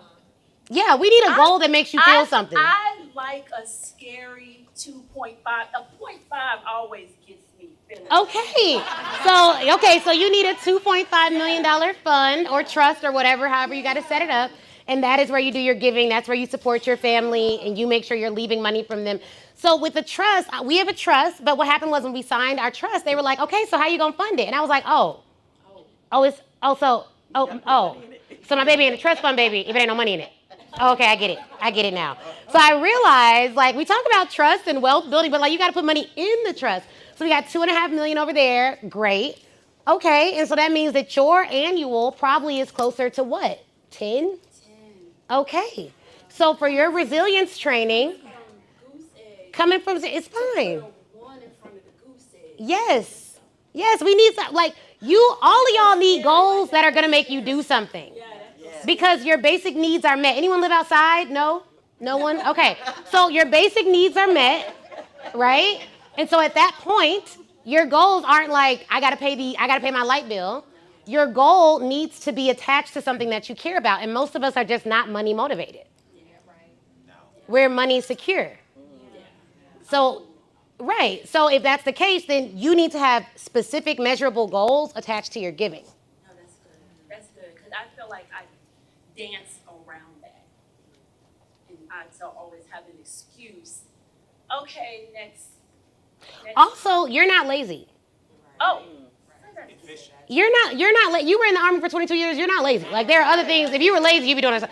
So you need to, that rhetoric needs to go, like, I'm kind of lazy, and the other rhetoric that needs to go is like, I'm comfortable. You're not comfortable, you're dissatisfied with something, that's why you're here on the first row. Right? But if we tell ourselves, well, I'm lazy, I'm comfortable, I don't need anything, it's really optional for me, then you won't do anything. Right? And so we got to get that rhetoric together. Now, your offer is on resiliency, which makes perfect sense with your goals. Do you want to be speaking all over the world, or do you want more of like a licensing offer? I want more of a licensing offer. I like the idea of that. And I really want to speak in, since I'm from Tulsa, I live in Tulsa. Okay. I live in this region, so I really want to start out with like oil and gas companies, because they got it. We all right here already. I don't have to go too far, but I like a licensing conversation. But I also like, I want them to see me in person. I want them to experience me in person. Okay. So, I mean, they are here. I think you have to ask yourself, do they need that conversation the most? The resilient conversation? Because they might. What's in leadership too, because in that leadership, you have to be resilient. And I think our leaders are getting a little bit shaky these days. That makes sense. And y'all are in Texas. There's a lot going on here all the time. I'm in Oklahoma, so and you're where? Oklahoma. Oh, you drove here for this? I flew here for this. You flew here. Come on. Right, because she's like, I'm not driving.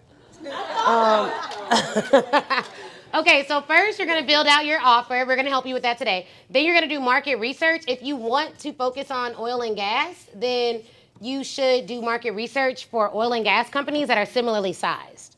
So market research means you call them and you ask them questions about your offer, and you ask them questions about what they're currently paying for this expertise and what they would pay. So then, after you do your market research, then you're going to start pitching the offer. And you're going to pitch it to all the companies in the oil and gas industry. Really, before you pitch, pitching probably should be 4, and I should switch this one out. Because before you pitch, you need to do prospecting. Prospecting means you're going to get a list of all of the oil and gas companies that qualify for your offer. And you're going to determine what qualification means. So it may be all oil and gas companies with 500 plus employees, because those people will definitely have leaders. And you get them all on one list. That's what prospecting means. Like, you're going to know exactly how many people you can sell to that you want to sell to. So you prospect, then you pitch, and then 5, you're going to do the sales calls with everyone that responds. So in your pitch, you're not pitching them on your offer. I want to clarify this, because a lot of people are like, oh, I'm going to pitch them on my offer. No one's responding. And I'm like, because you just asked them for $100,000 via email and they don't know you. So you're going to pitch them to do a sales call. In corporate, that's how things get done. I've had like 2 deals closed without a sales call in my career, but it was like very random. And what they told me was like, oh, we already called around to all the people you work with. I'm like, how did you know who those people were? But whatever. And so they closed without a sales call. And then one person I pitched via LinkedIn, a Canadian company, closed and signed a contract without a sales call. From a year, like I sent the pitch a year before, and they just signed 17,500 virtual talk without a sales call. That's super rare though. So what your process typically looks like is you get your offer. We'll talk about that next. You do your market research, and then you're going to do your prospecting. And prospecting means you have an entire list of the name, the email, the phone number, and the LinkedIn of every single person that can buy your offer. And if you're selling to corporations, that's pretty easy to do. If you're selling to small business clients, that's harder to do. And that's why you use content attraction marketing and Facebook ads and everything else, But if you are selling to an organization with over 100 employees, you can get their info using all kind of like prospecting tools. So you prospect, you pitch, and then you do a sales call. And then after that, you do your onboarding, you send them your proposal, your contract. So all of this stuff would be like proposal and contract. But when do you talk about price? On the sales call. You talk about price here. Because if you don't, you'll end up sending them a proposal and they're so excited to work with you. And then they're like, it's $100,000. Oh my God. Does anyone like getting emails like, hey, let me get $100,000 for free? Like, I didn't know about it. Right? So no one likes that. So that's why we're very upfront about pricing, because let me tell you, pricing is not a big deal. Like, I don't hide my prices. If you're like, oh, I want to do a VIP day with you, it's $50,000. I'm not like, oh, well, let's just talk first. Honestly, I don't even do sales calls with people. If people want to do VIP days with me, I normally just send them the link. Because you already know the price. You already know me. What are we talking about? Because I'm not going to convince you, because I don't even enjoy one-on-one like that. Like, my whole company is not set up for me to do a lot of one-on-one. Because I like to ideate and write books and go to Thailand and Bali. So if I'm doing one-on-one with you, you are serious about it. You want to get it done. You know who I am. What are we talking about, right? And sometimes Chris he does sales calls. So he will do a sales call with you because he'll identify whether or not you're a good fit for us too. Because I don't do them with everyone, right? But it's not going to be like, I talk to them, I find out if they got the money, and then I'm like, you know what, you rich, it's $200,000 for you. Like, that's not, don't do that, okay? Because I do get this ain't your real price. Like, people will go to my Instagram, they'll be like, for you, about $50,000. I'm like, what? That's not, you just told my friend 500 the other day. So don't make people your come up. But this is essentially your process. So when you think about selling to corporate, you help oil and gas companies to increase their resilience so they can lead better teams? Yes. Is that accurate? Okay. And then you're going to map out your 3 levels of support, think good, better, best. Tier 1 is all about diagnostic. So you're going to want to do an assessment with them. So you would need a resilience assessment. Do you have a framework? Yes. Okay. It is play, lead, adapt, and transform. And it's the resiliency stack. Okay, and what's the name of the framework? Resiliency stack. The resiliency stack, okay. I'm cybersecurity in my former life. So Okay, cool. everyone loves a good tech stack, right? Play, lead, what were the other ones? Adapt. And transform. Transform, okay. All right, cool. So when you do your assessment, you can have like 20 questions for each of these elements. Okay. And so it'll be like, we're gonna assess how well they're playing together at work. 20? We're gonna assess how well they're leading. Yeah. It was like Who fills that out? The employees? Yes. I feel like that's a lot of questions. I'm just thinking as an employee, I'm like, what? Yeah, but as an employee, when your boss tells you to do something, do you do it or not? Right. I do it, but I do it. You just do it. Like, because you want, your assessment has 2 jobs. How many jobs? 2. You want to find out all the ways you can serve them, and you want to make sure you have enough data to figure out where they need to start. Yeah, where the gaps are. So in order for me to diagnose a problem, I need to ask a couple of questions, and the more questions I ask, the more data I have to better serve that person. So, and as a company, if you're paying $15,000 for an assessment, do you want it to have 10 questions? So the other part is they have to feel like they're actually getting something for this. And if it's, you could do 15 and then it's like 60, that could be fine. But then you want to make sure that they're getting enough out of it. Like, hey, it's an assessment. And then even though it's 100 questions, it doesn't have to take them 100 minutes. They could be yes, no questions. They could be like, they don't have to be a lot of questions. We did an assessment, the Black Service-Based Business Report, and it was like 100 and something questions. And we had over 200 people fill it out in like a day. Because people also wanted to get their answers. So they were filling it out like, yeah, I want to know, where am I at on the scale? Like, I don't have my trademarks. I don't have this. Where do I need to fix my business? Like, people really enjoyed it. So you have your assessment. There's that. 2, you have your workshop series. Your workshop series, this could be workshop 1. This could be workshop 2. This could be workshop 3. This could be workshop 4. Do you all see why having a framework is important? Now, for those of you with the VIP workbook, we actually give you guys, I think it's on page 12. On page 10 to 12, we show you how to write your framework, and I give you all the prompts you can give ChatGPT to write the framework for you. So it's very easy to do. You won't have to worry about it. And even like what kind of offers you should have, that's like on page 6 and 7, 5 to 7. So it'll show you how to do that too. So like everyone should have a framework. Your framework is just your formula for success. So if they do these 4 things well, then they have the resiliency stack. They're really good leaders. And you want to give them an assessment. So like depending on where they fall, they get between a 1 to a 10 rank or something like that. And then if you know like 80% of your people are 4 or less, then you really need this leadership training. So now you have them do the assessment, you're paid for that, you do a call with them to go over the assessment, and you make an analysis about what they should do next. Now for those of you that sell B2C, direct to consumer, or maybe B to small business even, you could do a 10 question assessment as a lead generator. But yours should not be diagnostic as much as it is qualifying. So you want to know where they at revenue-wise, what have they already done to fix the issue, where do they fall on your assessment stack, but it should be not revenue, like you're not diagnosing all their issues for free. You're trying to find out, of all the leads I've gotten, which are the most qualified and which are the least. And then you want to go out and serve and call and work with the ones that are most qualified. So here, okay, you got this. You got your workshops, and then your last one could be your licensing where you have trainings. Yes. So if you realize there's 5 things people need to play well at work, that could be the first 5 training. And you could just call it like the Resilience Leadership Academy or something like that. And they can license that out every year. Any questions? So when we're going over the assessment, just, after they get the answers back, Yeah. 100 people did this, basically y'all suck at adaptability or whatever. I wouldn't say suck, but you know what I'm saying. And so do I give them that in a pretty little Canva thing? This is writing, this is what the assessment means, and this is where y'all need work.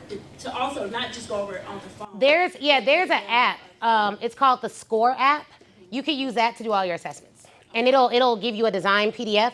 You have to get it designed, but it's like drag and drop, really easy. And there's people on Fiverr that can build it out for you.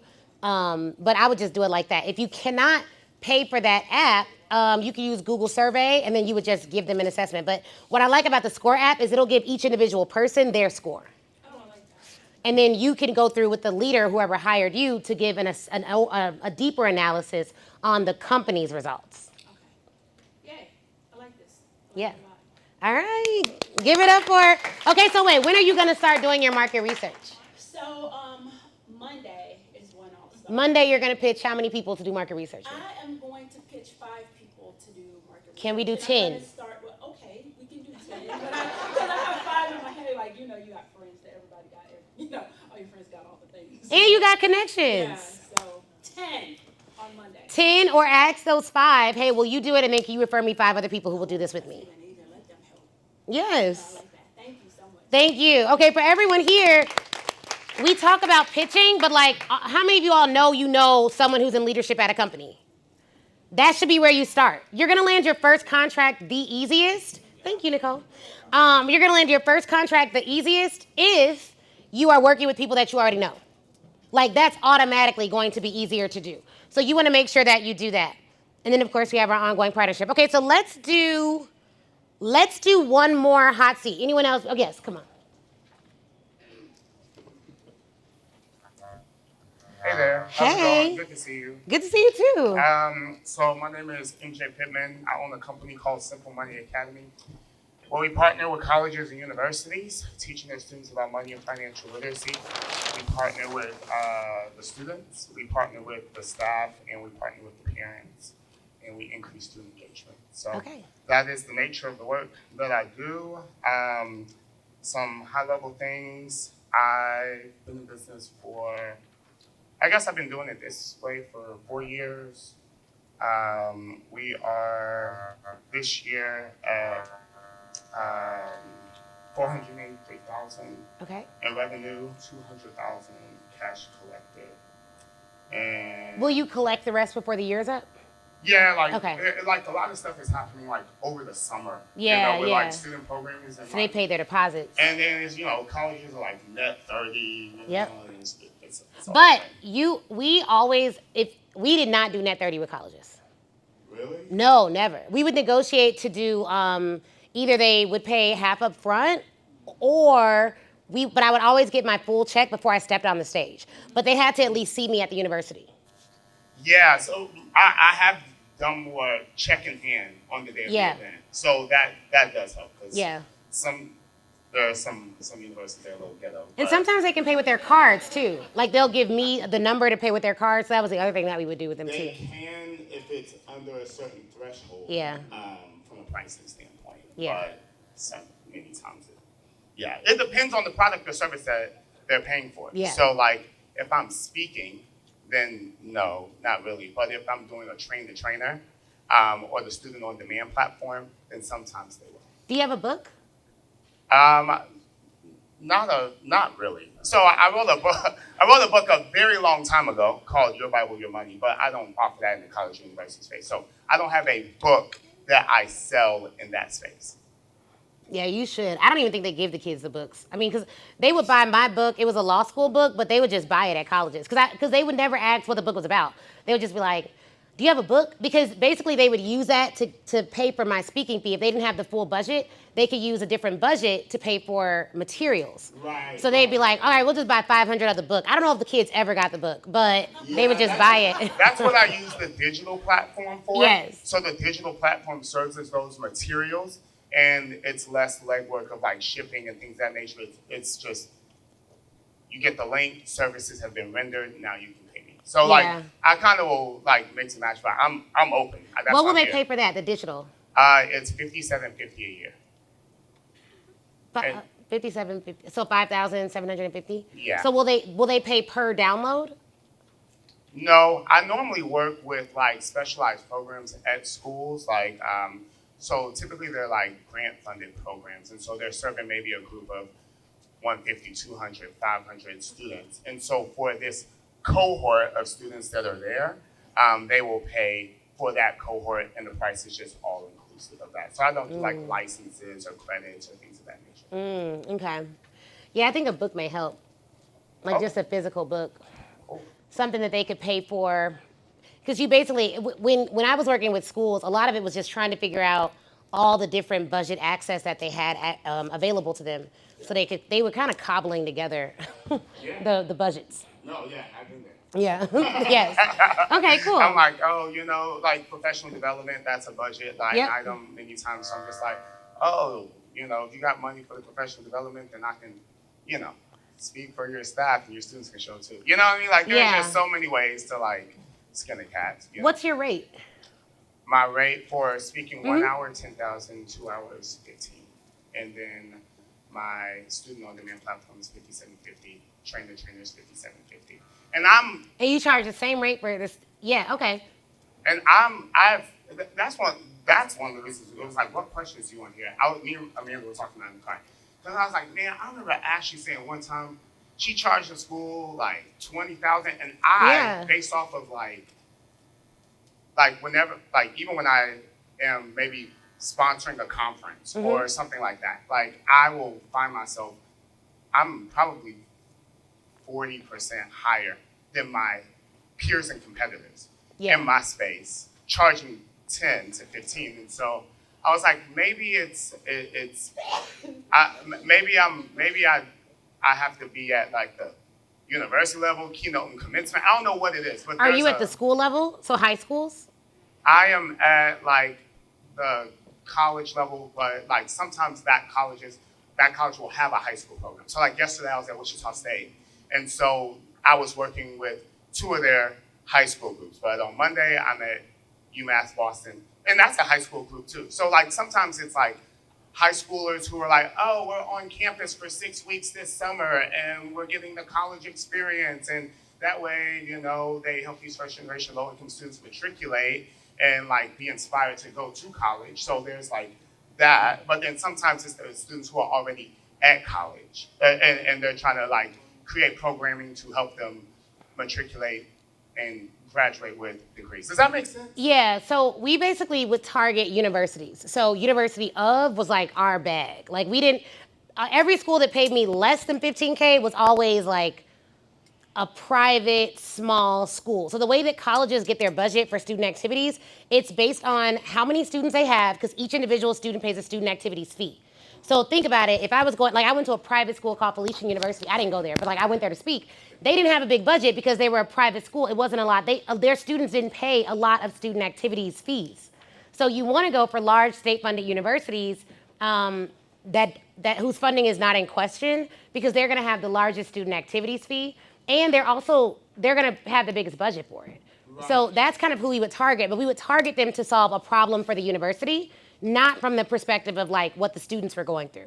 So it'd be like, hey, your students are depressed, or your students are getting bullied, or your students are facing more aggressive dating tactics at these schools. So we're going to come in and we're going to help you to solve that issue.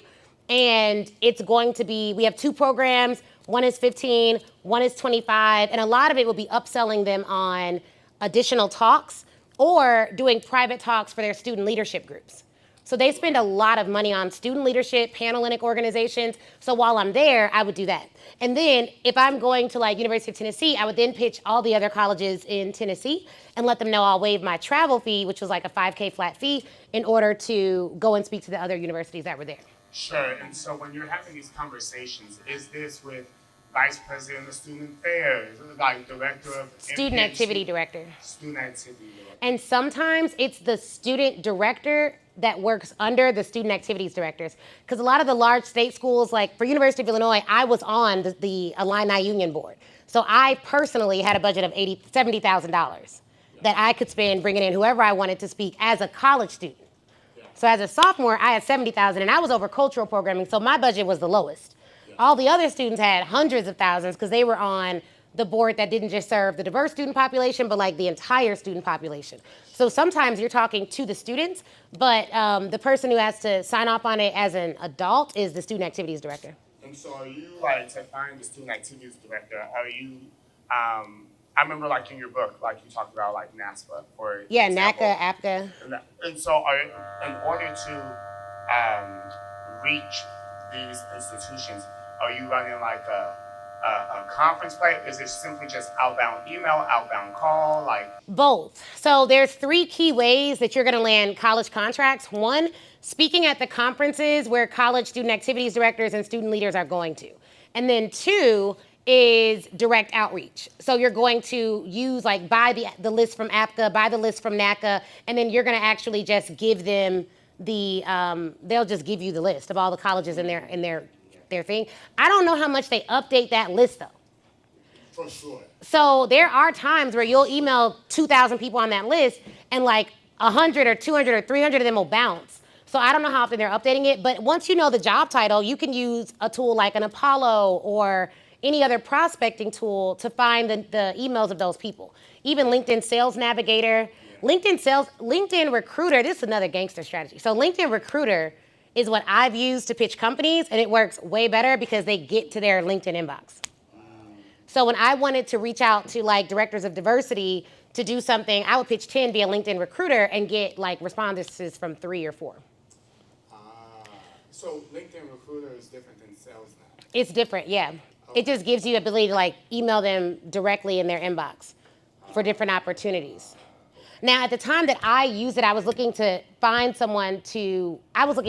speaker. But what I loved was like the response metrics. Like people were actually responding, they were actually getting it, they were actually responding to it. Because out of 10, we got 3 responses. That's really good. That's like 30%. And then from there, I got their emails and was able to get in. Like we were able to get a speaker in like a day. And her company sponsored her talk. So it was just a different way of pitching corporate, but it was really, really effective. So I would do that again too. So you could do that if they're on LinkedIn, but if they don't have a picture, then they're not active on LinkedIn. Sure, certainly.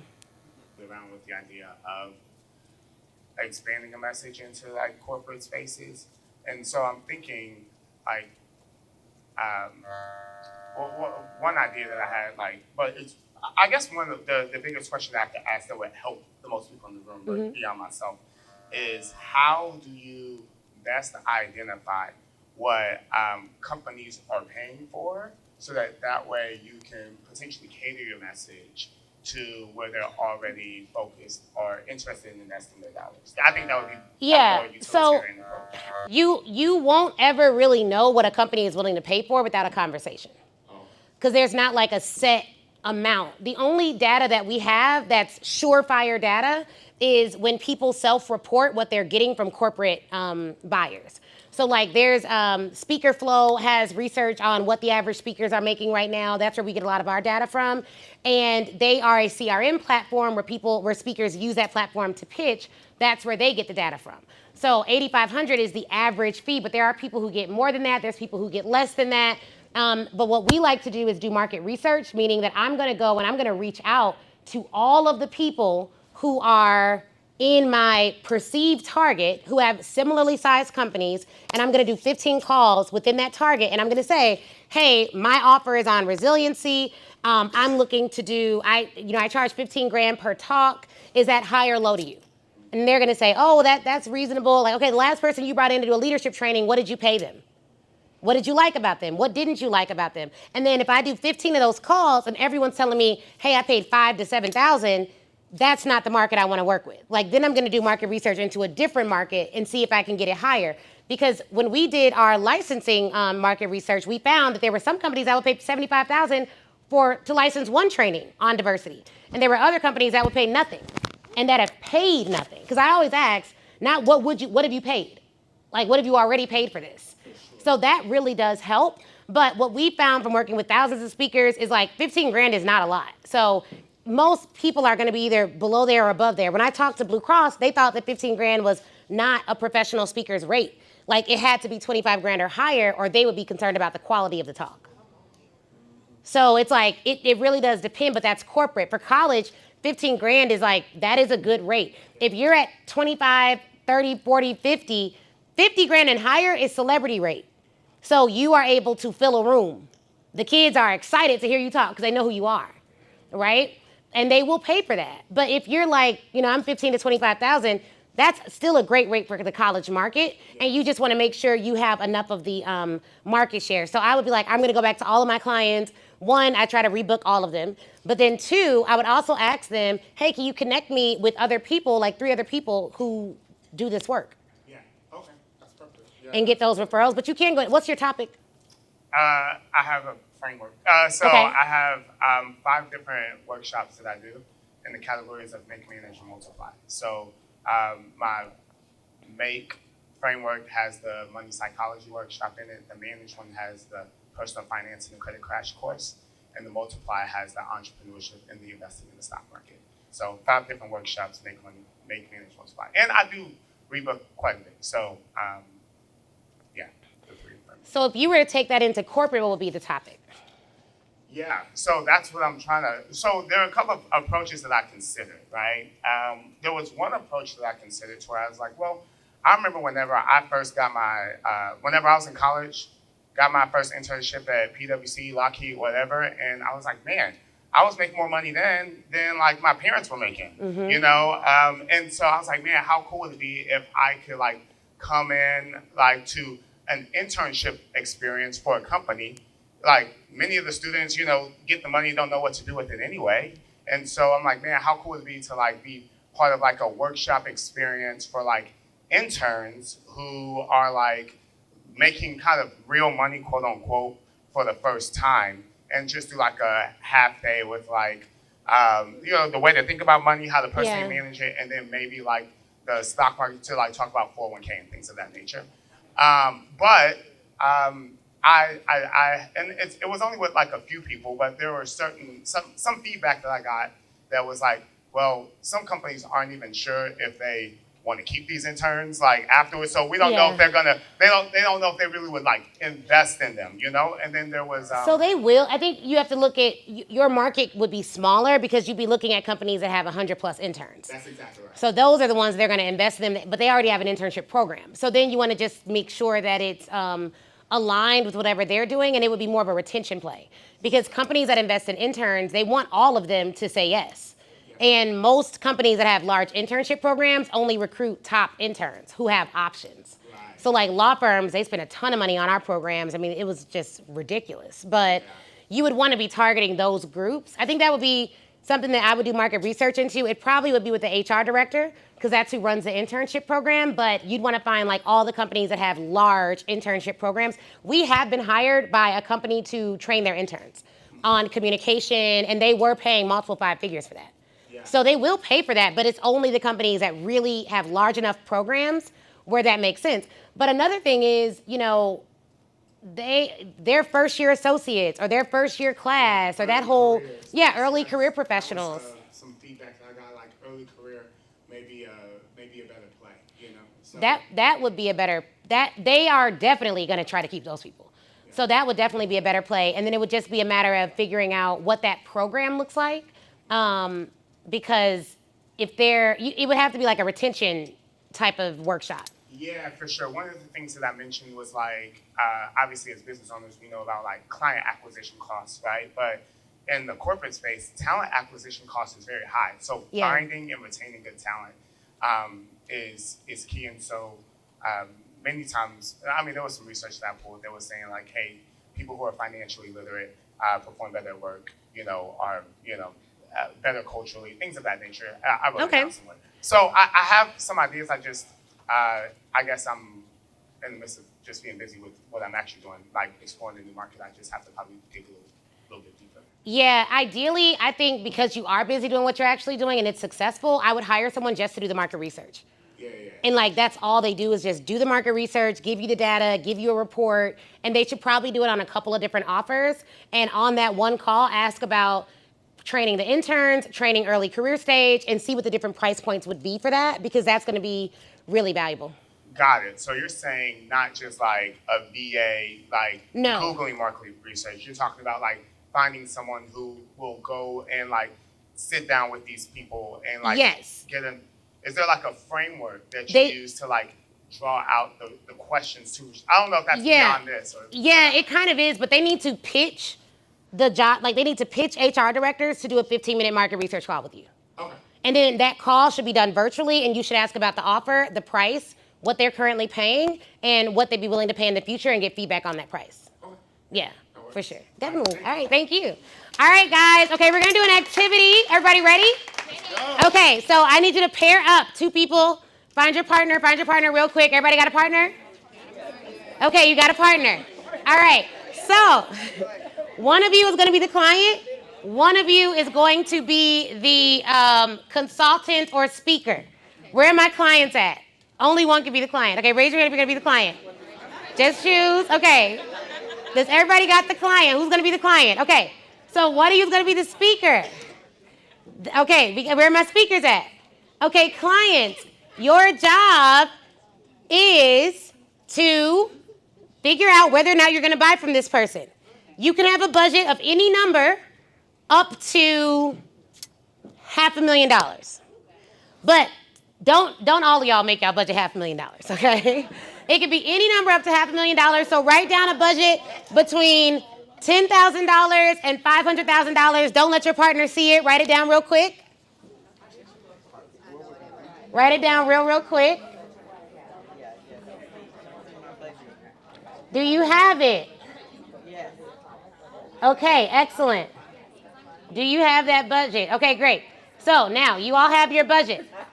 Okay, so the client or the speaker consultant, your job is to present your offer and your price and to see whether they say yes or no. You don't know what their budget is, right? Okay, and at the end, we're going to discuss how you did. So I'm going to give you a little framework for this. You're going to start off, like you, the client, you get to assume who this person is based on your offer. So if you're selling to college, this is a college person. If you're selling to corporate, it's a corporate person. If you sell to schools, it's a school person. You sell to business owners, it's a small business owner. So you're going to start off and say, hey, it sounds like based on what we've discussed, you're interested in A, B, C, and D. I have an offer for that. It has 3 tiers. This is what the offer is. Okay? So were y'all writing down your offers earlier? Some people are like, yes. Some people are like, no. If you don't got 3 tiers, you're going to just have to have 1 tier. But the 3 tiers, assessment, workshop, 1-to-many, licensing, recurring revenue, or chief fractional officer services are the 3rd one. If you're a service-based business, you may find that you just have those 3 tiers. Like it's just done for you services, tier 1, tier 2, tier 3. Does that make sense? Yeah. Anyone confused? Anyone have a question?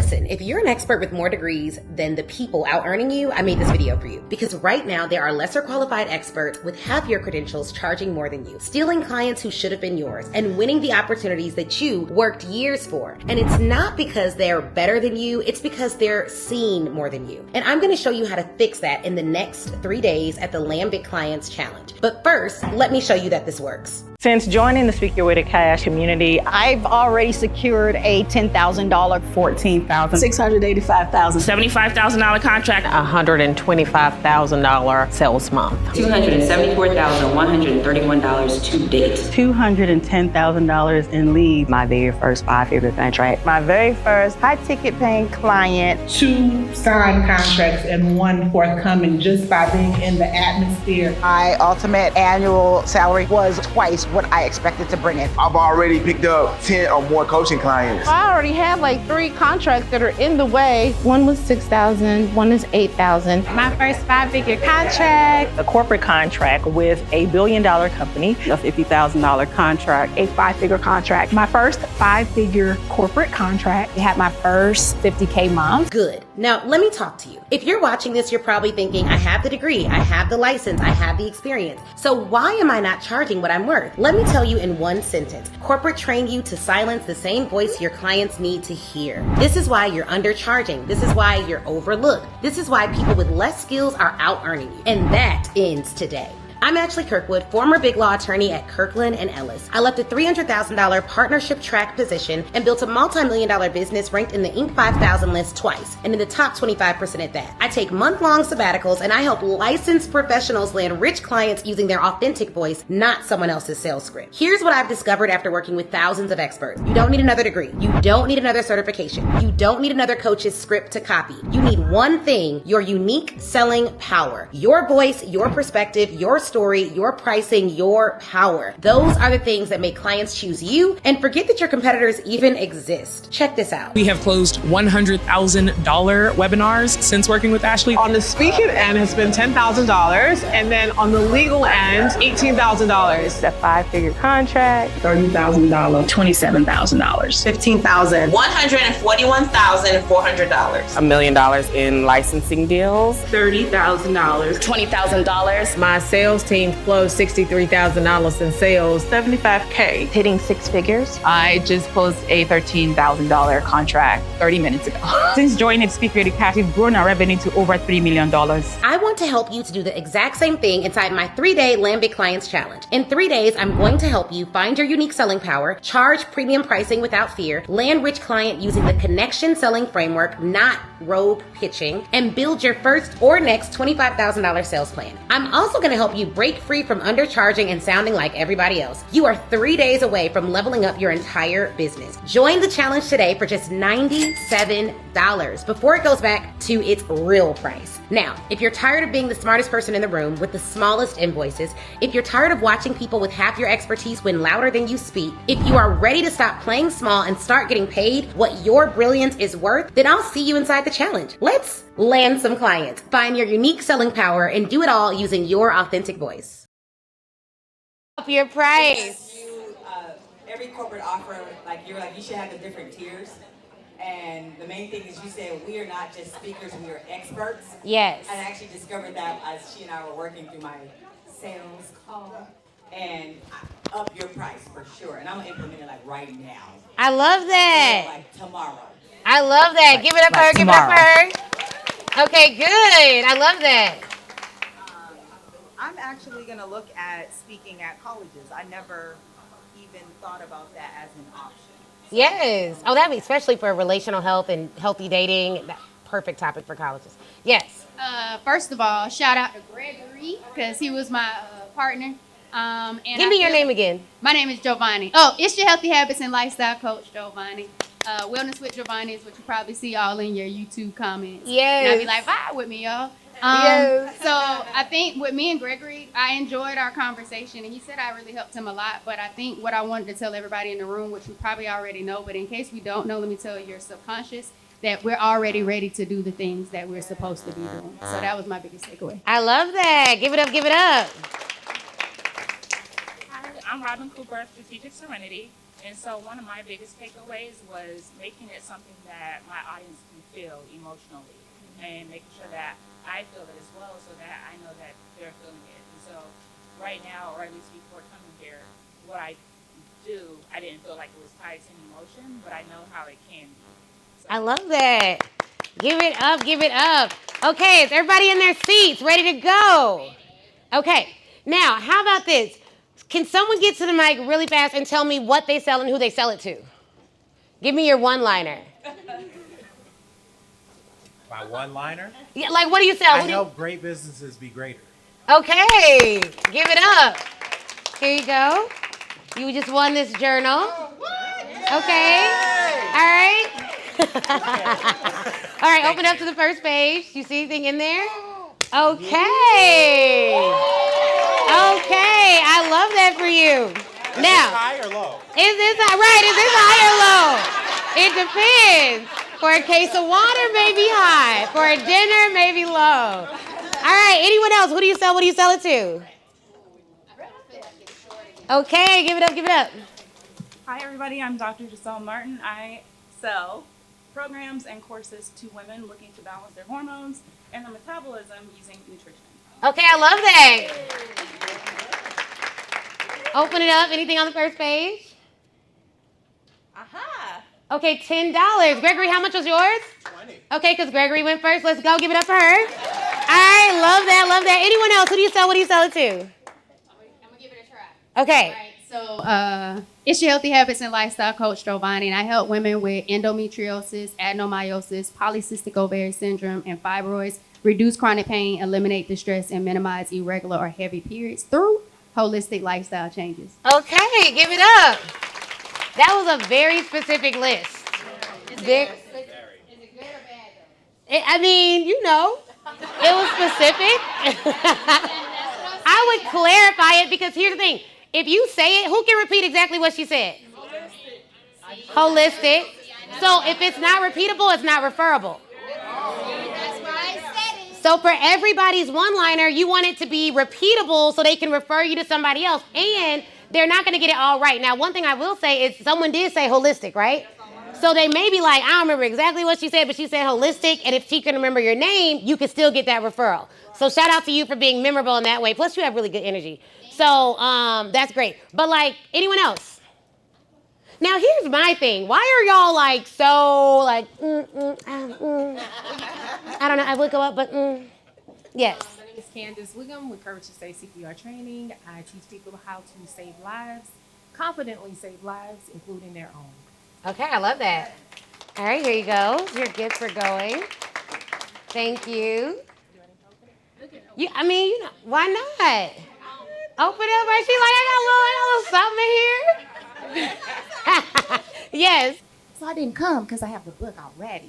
So that's the only reason. My friend. How you doing? It's so good to see you. You too. So hi everybody, my name is Demetra Bradley. I teach young girls and women how to physically, mentally, and emotionally protect themselves through self-defense training. I love that. All right. How many of you remember what Demetria said? Okay. Okay. Good, good, good. Okay, great, great. Very good. Yes, go ahead. My name is Arlena Patosa, and I help Black women service providers create more content so they can make more money online. And my book is like all filled up. Yes, I love that. I don't have any. This was my personal one, I think. Or is this a new one? Is this new? I don't know, because I would give it to you if it's new. It don't look like there's nothing in it. Okay. Okay, good. All right. We don't have any time. We'll do this last one, and that's it. But I appreciate you just coming up. I love the boldness. Just come up. Yes, come on up. Yes, push her up. So go give us your one-liner. Hi, my name is Farrah Saunders. I teach people how to secure and leverage press to increase their brand, profitability, credibility, and authority within their niche. Okay, who can repeat what she just said?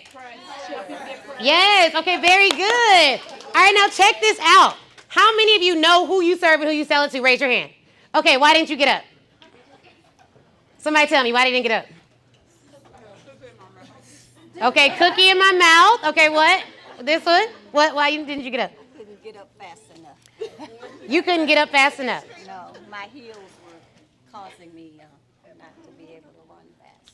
Okay, so was anybody running up here? Y'all were not, they were not running. So, okay, we got that. Now check this out. Did you notice how when someone would get up to the mic, nobody else would get up? What's that about? Okay, she said we're trained that way. Why was that? Wait your turn. Okay, I want all of you to recognize that in business, you should not be waiting your turn. I also want you to recognize that just because somebody else is at the mic, it doesn't mean you don't belong there. What I'm realizing is that a lot of people are trying to do things the way they've been taught instead of the way they know they should do them. And a lot of people sell the way they've been taught or the way they buy or the way they feel it, but they're not selling boldly. How many of you have noticed that there's a bit of a shift in the market? Anybody else? How many of you have a coach who you used to like and you used to like their content and they don't do it no more? Anybody can think of one? Yeah, how many of you follow someone in 2020 and all of a sudden they're no longer around? Anybody? Okay, things are changing. Things are what? Changing. We need real experts to get louder. Get what? Louder. Here's what I found so interesting. The first person who got up got his book. Shout out to you, Gregory. And it had $20 in it. Did y'all know that? Yes. Y'all still didn't get up the second time. Y'all too rich. They were just like, I mean, he got a 20, but honestly, what am I going to use that for? My valet? Still no one got up. And then the second person got up and she was like, oh, some money in here. That's great. You know, sit down, right? So what we were trying to do was facilitate action. I know that in this room, money is not your motivator. Because y'all saw him get that money and y'all did not care. It was just like free money. You're like, I do not care. I'm not getting up. Then I also noticed something about this room. When one person was at the mic, no one else would go up. Like there was no every other city, there's a line that forms. Here, there's no line that forms. Now, that could, courteous. She's like, we have class in Dallas. We're not going to rush the mic. In New York, they were like fighting each other to get to the stage. Right? They're like, of course New York is like that. We are not like them. This is the South, Ashley. But how many of you know that you are not going as hard as you should go because someone else in your industry has a louder mic? Oh, I just got chills. So you're like waiting for them to make room for you and they never will. Turn the mic up, Ashley. Right. Turn me up. So I know that this audience is too comfortable in their business. And if you are comfortable trying to sell a product to someone who has a problem, you won't agitate it enough for them to take action. How many of you know that the reason you're not going harder is because you are comfortable? Raise your hand. Literally, I saw several of you start to get up. You saw someone else come towards the mic and you sat back down. How many of you are doing that in your day-to-day lives? You start a business, you start going towards it, you see somebody else doing it and you sit back down. Your physical in this exercise is representative of your physical in your business. It's not just, oh, I was tired today or I'm comfortable. It wasn't that. It was that you told yourself something that made you sit back down. I'm not supposed to be there. She doesn't want us to form a line. Everyone else didn't form a line, so why would I form a line? I don't want to be different. Some of you still wanted to say your one-liner, but you didn't. I think it's over. But I didn't say it was over. And I didn't have you do that just for this demonstration. I had you do it because I already told you all earlier that in this room you could have a client. We do an event every year called Speak Get Ready Cash Live. It's coming up on our 9th one. It is always epic. It's just like, oh, incredible. But every year there are people who DM me and ask for my Zelle information. I'm like, why do you need my Zelle? They're like, I just want to pay you a referral fee. I just made $60,000 from your event. And they were not speakers. They were literally just like going on the mic, saying what they do. Because I speak to the highest version of my audience. So I don't attract people who are like, ain't got nothing going on. You know what I'm saying? No shade to anyone that does. That's just not who I'm called to. When I looked at the market, I was like, everybody's talking to people who either ain't got it, right? Or who got everything. But there is a group of people who are doing well, but know they're supposed to do more. Do what? More. That's my people. Yeah. If you did nothing else, you would be successful.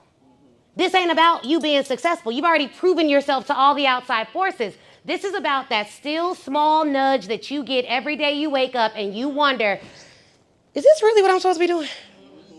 I feel like I'm doing well, but there has to be something more. And then you tell yourself, but I should be grateful because I got my house over my head. I got my family. My babies are doing well. And you tell yourself that you may be getting a little ahead of yourself. And you're not. You having desires is not demonic. It could be directional. Meaning you don't have a certain desire to help a certain group for no reason. Like, hello, was that too hard? I'm gonna save that for Sunday. Let me call my dad, see if I can preach. You know?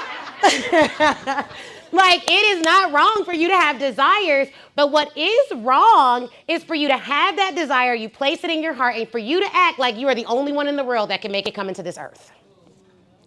I am not so arrogant as to believe if I don't do what I'm supposed to do with a sense of urgency, somebody else will not be filling that void in the marketplace.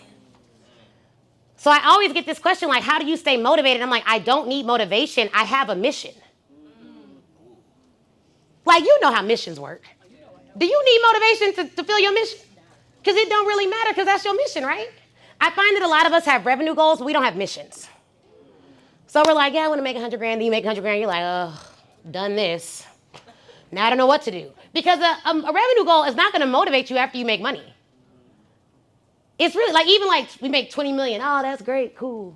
I genuinely don't want another house. I love my crib. I probably will stay there for a long, long time. So that's not we got the core little things.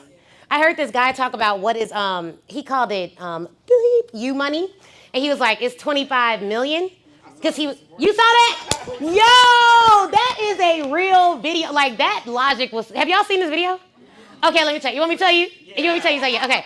So he was like, okay, what is bleep you money? Y'all know what that means. I ain't gonna say it because y'all know. Don't act like y'all don't know. So he was like, it's 25 million in assets. Okay? So then he was like, now, when you become a millionaire for the first time, your first million, it doesn't go far because your first million, you got to get your house, you got to get your car, normally 2 cars, can't be janky cars because you're a millionaire now. So me and my husband, I listened to this, and we're like, yo, this is real. Because that first million, you're like, I'm about to get a crib. I'm going to get somewhere where me and my family can live comfortably, okay? So you get your house, you get your car, and then that second year you make millions. He was like, now you're making $2-3 million your second year, and now you're doing good because you already bought your starter pack. You already got your millionaire starter pack. So that first $1 million house, I don't know if y'all know, first $1 million house, our first house was $224,000. We still own that house because my dad told me you better not sell it. I listened to my daddy. Long days for me, thank you. So I was like, okay, Dad, I'm not gonna sell the house. So that house is Airbnb in Chicago. The money I would have made selling that house makes on Airbnb. So he was right. He knows a lot. So I listened to my dad on that. So we got our second house. They wanted $350,000 down, $500,000 we had to show in the bank. That is for me, is that high or low? For me, that was high. I was like, this is a lot. This is a lot that you want. So you have to give them a certain amount of money in cash, not in credit and dreams, in cash.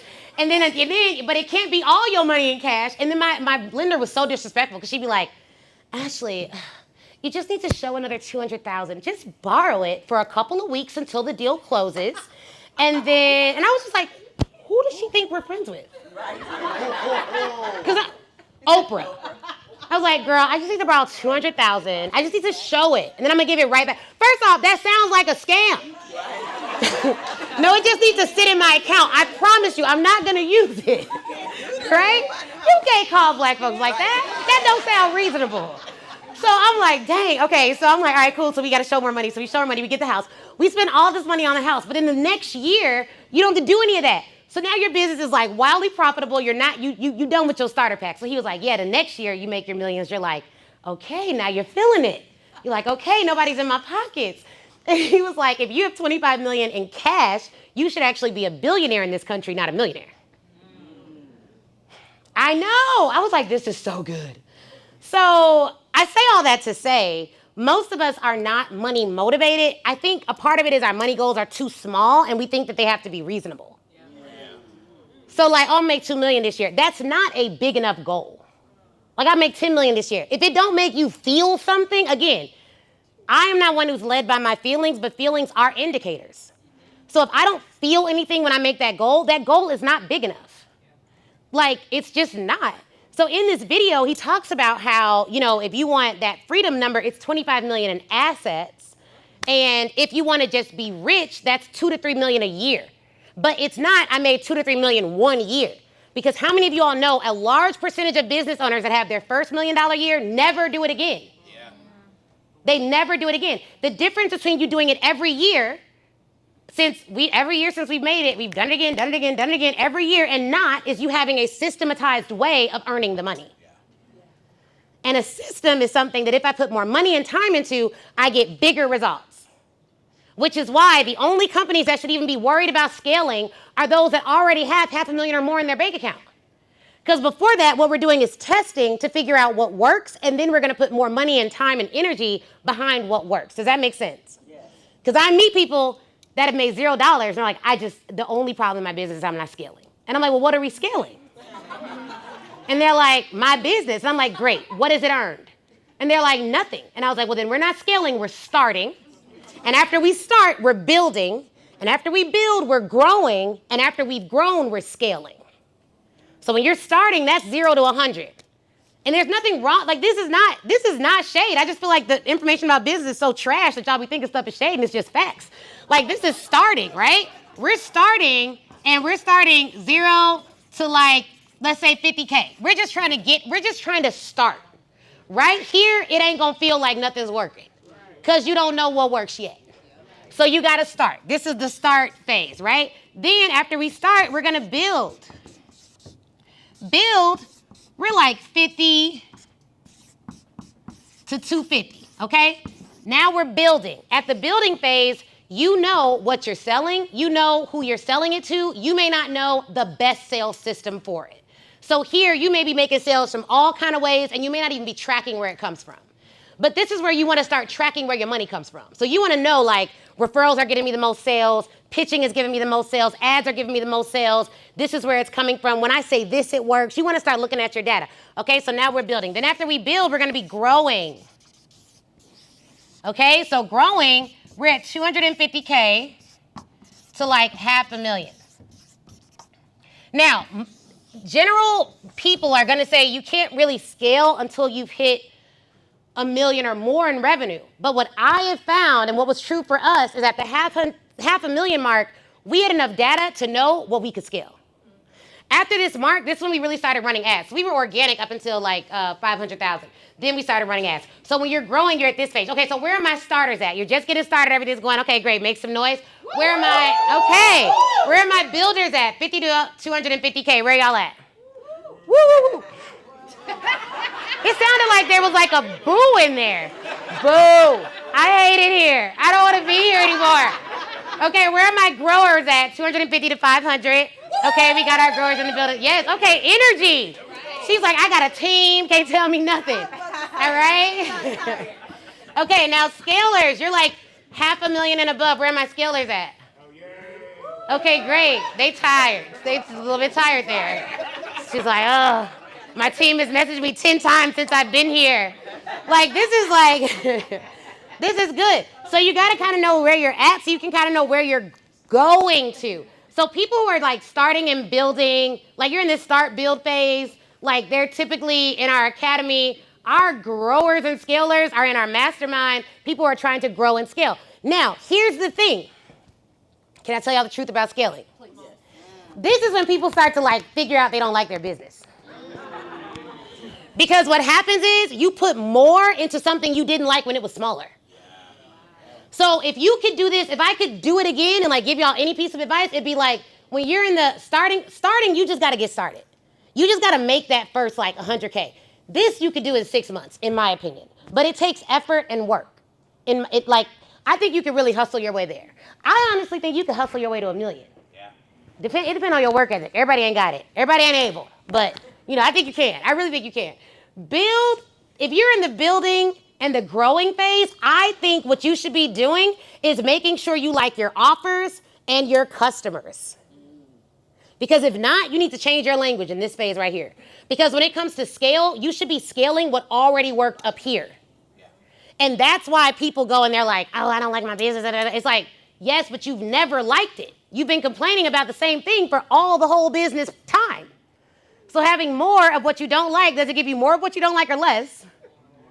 Right? So scaling just means more of what you already have. You're just getting it faster and like in a more deliberate manner, okay? Does that make sense? Now, how many of y'all know you're gonna like get out of your comfort zone? Say me? Me. Okay, you gotta get out of your, okay, so somebody give me their one-liner.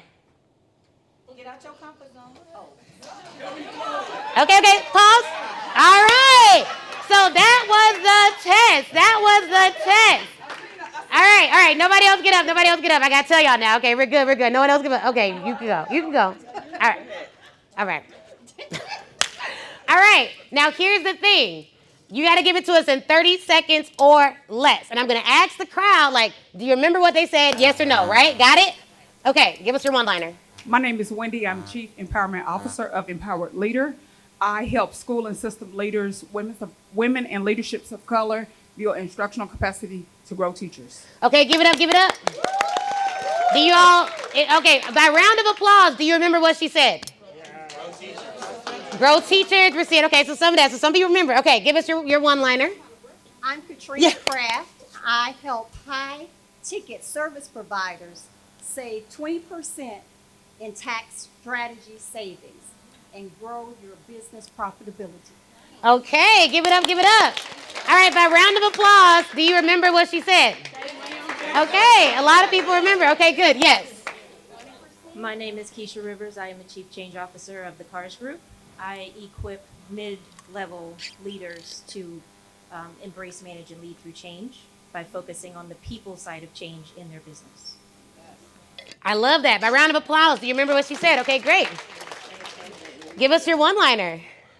My name is Ryan Thomas, and I help people and corporations with creative direction, content production, and strategy to streamline operations. I love that. Round of applause. You remember?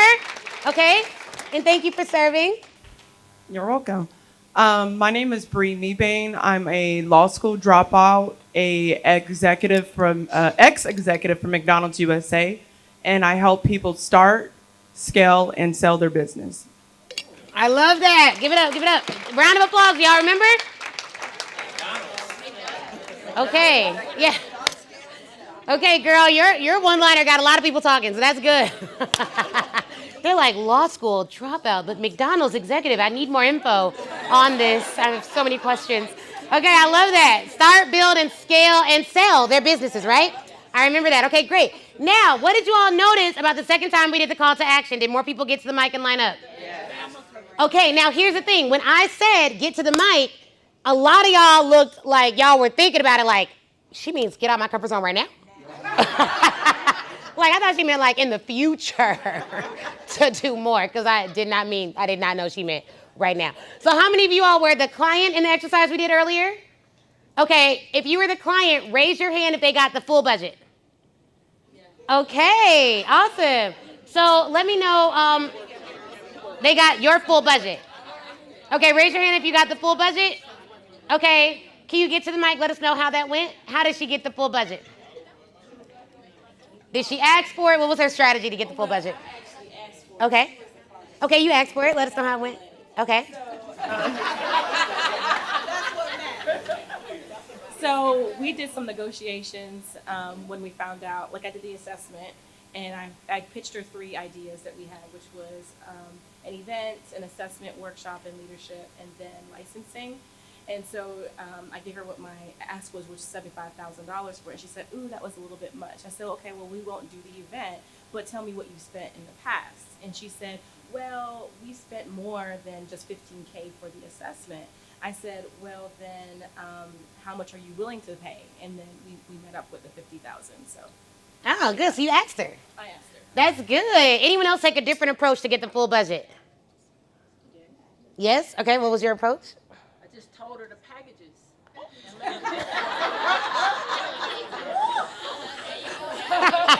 Okay, repeat it for the folks in the back. Yeah, I just told her what my packages were, and she picked one.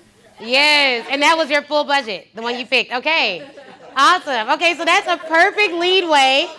Now we're going to talk about selling your offer. We're going to talk about what? Okay, awesome. So obviously, results not guaranteed for all my lawyers in the room. Don't be like, Ashley said we're going to be rich after this, and it's been a day, and I'm not rich yet. Like, results not guaranteed. My large contract story. So these are some of the colleges and universities that we spoke at. Me, like this picture right here, I was actually on Spirit Airlines. So when I was a college speaker, y'all, in the beginning, they were not paying us a lot of money, normally like $5,000 or so. We did a couple engagements at that 5,000 mark. So I would fly out on the red eye on Spirit, get dressed in the airport bathroom, and then I would fly back that same day so I didn't have to book a hotel, so I could keep more of my money to myself. And I did not travel with a team. It was not like this at all. No, nothing, just me. No, Chris. You didn't even come. Yeah, you came to the one where so we also used to like sell books out the back, and Chris would be selling the books, and he'd be like, babe, you need to use the book in your presentation or no one's gonna buy it. So he'd be giving me like sales tips. It was, but we weren't getting a lot in the very beginning, so that's kind of how we were rolling. So these are some early pictures. That's, I don't know, like University of Tennessee was a great client, University of Virginia, great client, Felician University, great client. And then eventually I started just saying a different rate. So if you wanna raise your rate, you just gotta say a different rate. Like, people always ask, how do you raise your rate? It's like you change the price everywhere. On your invoice, on your website, and for me, we don't do announcements, so I typically don't do like a, tomorrow, everything changes for you. I just like change it in the moment that I feel it. like this is the new rate, you know? And then with your corporate clients, you can always tell them, hey, if you book by December, you can get 2024 rates and not 2025 rates. If you pay your deposit this year, you can lock in these rates versus the rates that are in the future. But when the pandemic happened, that's really when, I think this was a corporate talk as well, that's really when we started going virtual and doing virtual talks for corporations. And to change my target from college to corporate, I just started pitching corporate instead of college. Like, I did not do a big shift. I didn't like change my social. I didn't like all of that extra stuff you be thinking you need to do. You don't need to do none of that. Just start talking to different people. Like, the day you decide to change your market is the day you should start talking to your new market. It does not need to be a thing. And one of the things that I always do is I'm always trying to shorten the amount of time between idea and action, which is why we make good money.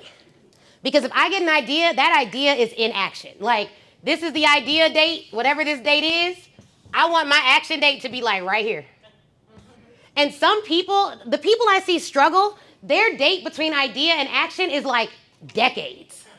Okay, Ashley. Oh, I didn't know. You was in the room.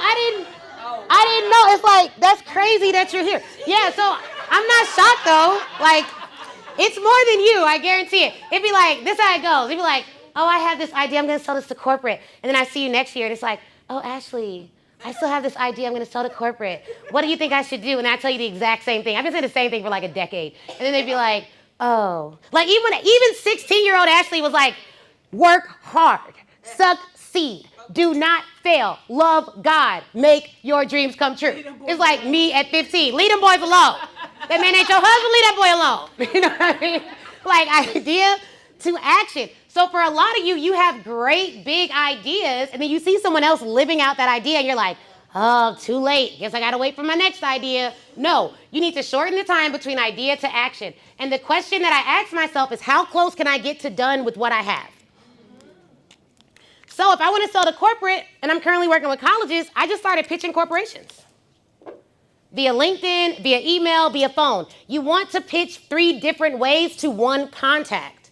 You may also find that there are 20 different clients in one company. One of our clients was doing so well pitching to a large, it was a large product consumer goods company.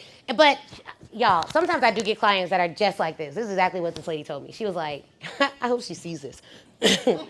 She was like, Ashley, I know I'm making so much more money in your program, but I just don't want to be stressed out by all those clients.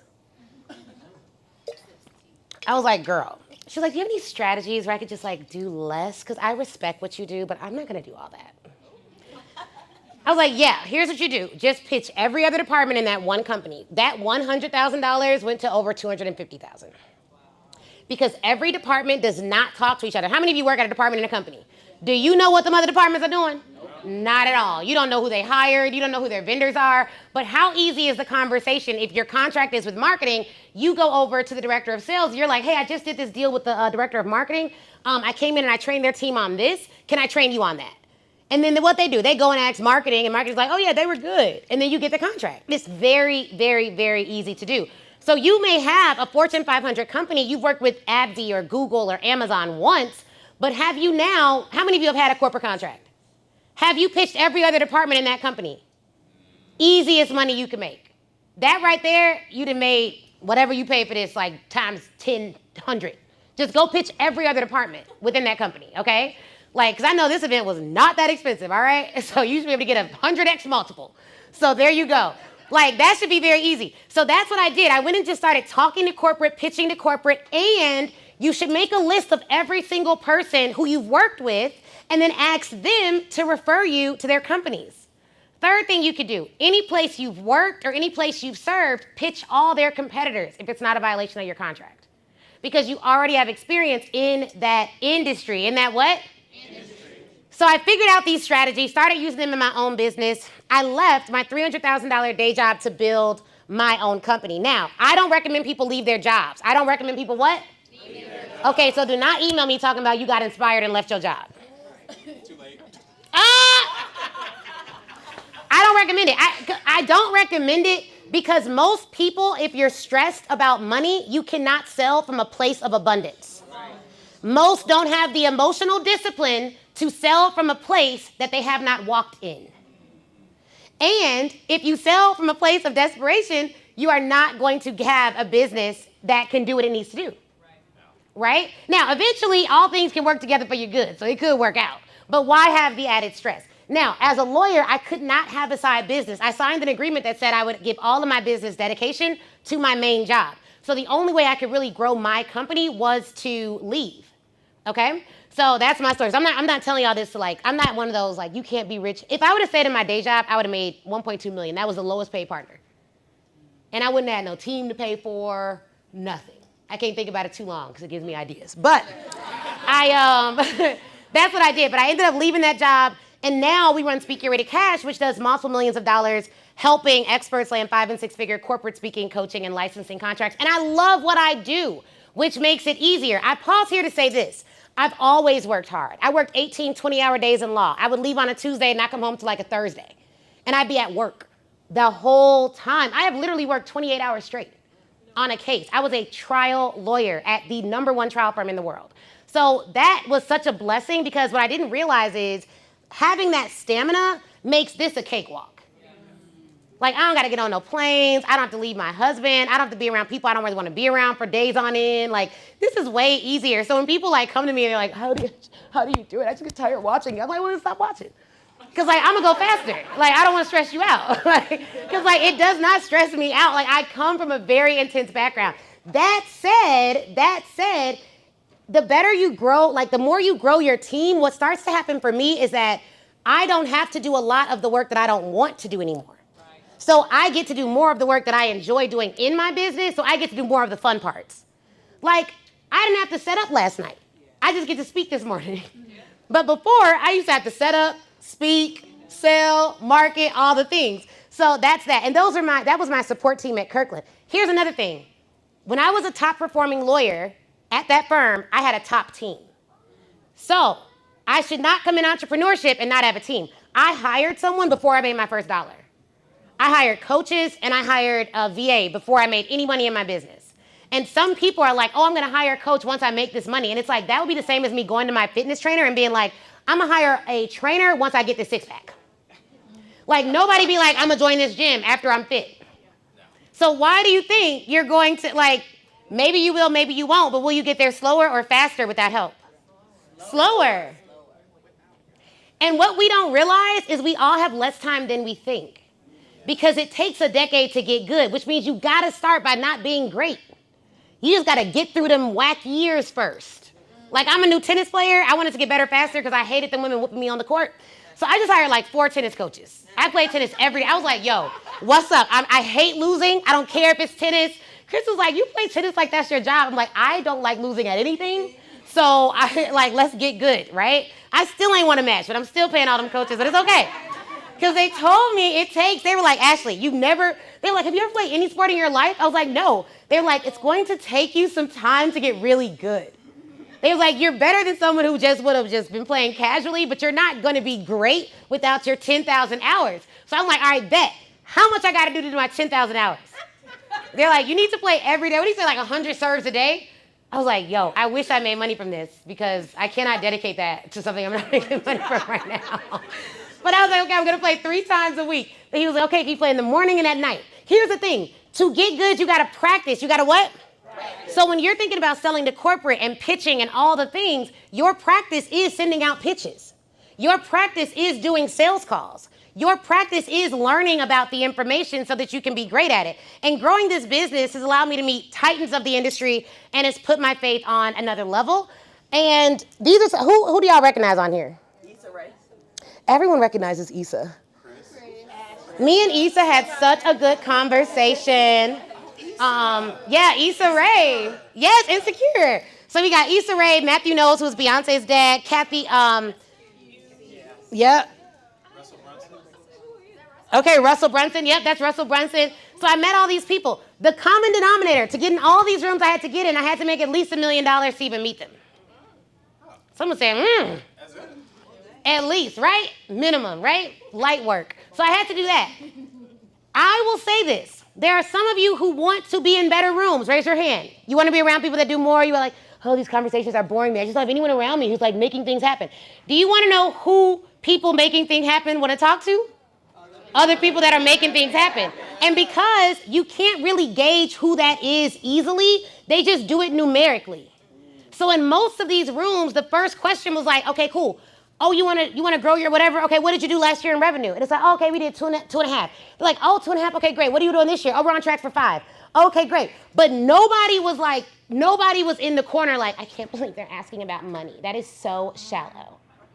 Like nobody was doing that because everyone understands that in business, it's data. Numbers are not like indicators. They're just data. They're just what? Data. So like whether it's high or low, it doesn't mean you're a big or little person. It's just about your revenue. That has nothing to do with your identity. This is why I don't believe in charging your worth. Can I tell you why? People believe in charging their worth. They think that if someone denies them, they're denying who they are as a person. People can't pay my worth. I'm worth more than money can buy. But my rates are a requirement. So I'm not worth more or less depending on what my business does, but my rates are a requirement. So I don't believe in charging your worth. I do believe in charging your rate. And I also believe in disassociation. If someone declines my offer, it does not mean they're declining me as a person. Because do they know me as a person? No. They only know what I presented. So if I want to get better at sales, what do I need to improve? The way I present it. But if they decline me as a person, am I more willing to go back and present something else? No, because this is why business owners be struggling. They attach their business revenue to their identity. So they can't handle rejection because they feel like they're rejecting them as a human. And nobody wants to fight through that. So you need to disassociate. They're rejecting your offer. You can get better at making offers. The better you get at making the offer, the less rejection you'll face. But you'll always face some level of rejection. I shared a reel this morning by Vusi. He said, you're not ready to lead if you're not ready for people to take your good and basically speak evil of it.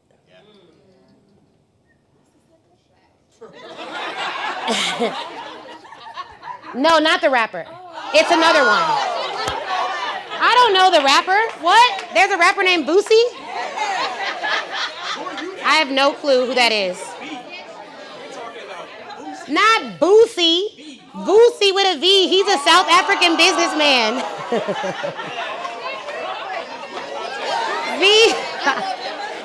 Right. V-U-S-I. They're like, oh, Boosie deep. I'm like, I don't know Boosie. That is hilarious. No, V-U-S-I, Boosie, he's a businessman. So yeah, that's like a part of the game. So some people are like, oh, I've been rejected. They don't like me. My team stole. My clients are talking bad about me. Congratulations. That means you're on their way up. Yes.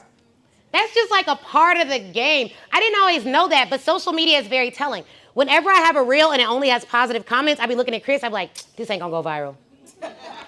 Once you get them negative comments, I be like, oh, it's about to take off. I said, they in the comments cussing me out. I said, baby, we about to be having hundreds of thousands of views. Every time they be in the comments, you did not work as a lawyer. You did not make $300K. I'd be like, who is this? It'd be like Catface number 59. I'd be like, oh, Catface in the chat. It's up. Like, it's the only way you know. So when you start facing rejection, like in my life, I've seen it over and over again.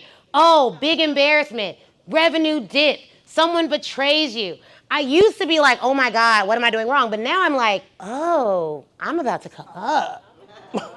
Because you would not be getting the skill set of learning how to bounce back if you weren't about to have more to bounce with. But how you handle the bounce back determines how far you go, right? So you just got to know that. It's supposed to feel hard. Like if it feels hard, that's great because it means you're building muscle as much as it hurts. Because I do lift in the gym, a little something, not too much, but, like 175, I'm trying to get to 250. Oh, is that good? Because I don't got no reference point. Okay. Oh, okay. So that's good. Sis says I'm strong out here, so don't play with me. So I lift a little bit, but then I be real sore the next day. But then the more I lift that same weight, I'm not as sore. And then I know I need to go up in weight. So when I'm weight training, it really told me like, okay, well, if I don't feel it, I didn't do nothing. And in business, if you're just like at that place where it's like, you're just like going through the motions, you don't feel nothing, you probably need to do a little bit more. Okay? If you want to grow, if you don't, then that's okay too. So when you're pitching to corporate, 3-part process. Topic, this means a topic that somebody else is already selling. You should not be selling something if you have no competition. You need competition. You need what? Competition. Y'all, it's what they telling you is wrong out there. You need competition. Competition means the market is already defined and there's already money flowing in that area.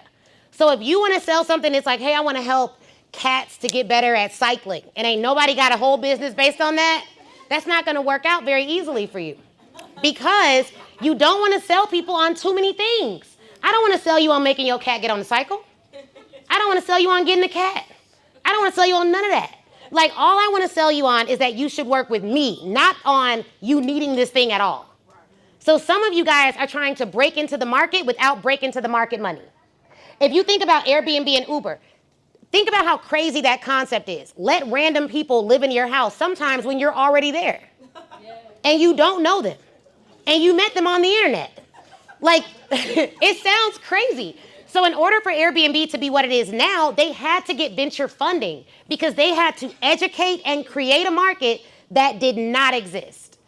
So with our businesses, if we don't have the money to educate and create a market, then we want to get a piece of a market share, meaning that market literally already exists. I just want like 10% of that market. I'm not trying to create a market from scratch. So your topic needs to be one that other people are buying. You can tell that if you go on Speakers Bureau websites or you look up other consulting firms. You want multiple competitors in your space. You should have 10 big competitors. 10 big competitors, 10 other people that are doing the same thing that you're doing at least, if not hundreds or more. Then you want to have one target. One what? One target. So here's how I think of a target.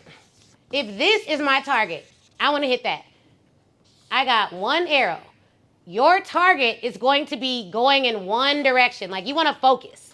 You don't want to be like, oh, I want to sell to colleges. I want to sell to nonprofits. I want to sell to biotech companies. I want to sell to, like, each of those is its own individual target. Here's how you know if you have multiple targets. If the sales message, the marketing message, and the operational delivery is all different, you have multiple targets. So if I was selling to high schools and I was selling to business owners, that's multiple targets. Because the way I would sell to you all is different than the sales process I would put a school through. Now, you can have multiple targets if you have multiple team members and multiple resources to dedicate, right? And so earlier, when we talked, I was like, hey, just hire someone to do the market research in that area. Make sure it's a good fit. And then you can divert some of your resources, because when you're building out something new, you still have to do everything it takes to keep that main thing successful and then add on top of it all the other effort. Do not listen to pivot queens. A pivot queen will tell you, just pivot. Pivot over here, pivot over there, pivot over here, pivot over there. Oh, new brand colors, pivot, pivot. No. Don't do that. Don't do that. Like, you need to keep doing. It's like, I just don't feel it anymore, Ashley. Okay, well then find someone who can feel it and do the work that you need to do over there. And then you focus. You need to do everything it takes to make your main thing successful. And then on top of all that effort, meaning it does not go down, you will explore a new business opportunity for you. Which is why I like starting with market research, because typically what happens is the people you do market research with can become your initial buyers. So it's not just market research, because the last question you should ask them is, when this is fully developed, do you want me to circle back and present to you what we found? And that could be a real sales call, okay? So now you have your pitch. Your pitch is going to be you pitching them, directly trying to sell to them. Now, there are a couple of different ways that you can pitch for business. So one is going to be direct sales. So this looks like you're sending emails, you're sending DMs, you're doing like direct outreach. And you have to be asking them a question that they can either say yes or no to. Yes or what? No. That's direct sales. It's not a pitch if it's a post. Posting is not pitching. Posting is like a commercial. When you watch those commercials, do you see a McDonald's commercial and you just run out and go to McDonald's right then and there and buy something? But next time you see a McDonald's, you're like, okay, well, I just saw that funny commercial, then maybe I'll go over there. I heard they have a new thing out. Maybe. It's passive. That's why we have a lot of content out, because people love consuming content. It builds trust. And then eventually you may make a pitch for an offer, but they have to be able to say yes or no. So when you're doing it, you're pitching for the sales call in corporate, or depending on your offer and the price, you may be able to pitch directly for them to buy something. So that's one. You have your direct sales pitch. The other is you could be pitching for marketing. So this is like you pitching the press, you pitching for TV, you pitching to be on a podcast. Thank you, babe. You pitching to be on a podcast. You're pitching for marketing. This is a visibility play. Now, if you see somebody on TV, does that automatically mean you're going to buy from them? Visibility is just like posting. You need it, but it may or may not make you sales. It depends on where they're at in the customer awareness journey when they see your content. So if they've already been following you, they already like you, it may go right to a sale. But then the third thing that you can do is you can pitch to sell like one to many. So you could do like a webinar or a live event, and at that event, you pitch them directly on buying your offer, okay? So that is the third way that you can pitch. Now, this for corporate looks different. If you are a consumer, you can do a webinar. At the end, you tell them to buy your thing. That's considered a pitch as well. If you are doing this for corporate, you're hosting an event and you're typically pitching them to get on a sales call with you. So you would do an executive roundtable. I talk about this a lot in the Speak Your Way to Cash book. And then you can pitch them to be on a sales call. You get all your sales calls at one time versus doing it one-to-one. Does that make sense? The easiest one is this one. Because you don't need, it's not reliant on your social media following. When we were pitching in the emails and the DMs, our social media was about like law and speaking. But it didn't matter. It didn't matter because I was pitching them to do what? A sales call. And on that sales call, you get to explain yourself, you talk one-to-one, you can customize your offer, you can tailor your offer. This is a sample email pitch. You all can take a picture of it if you want.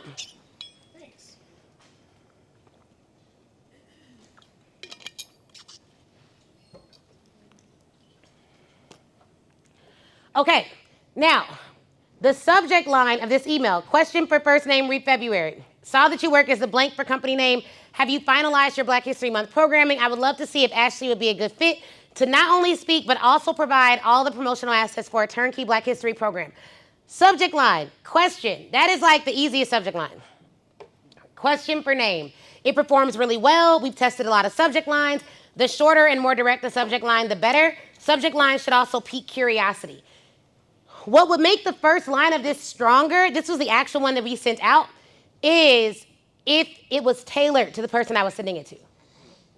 So for instance, if I was pitching Nyota, am I saying that right? Nyota.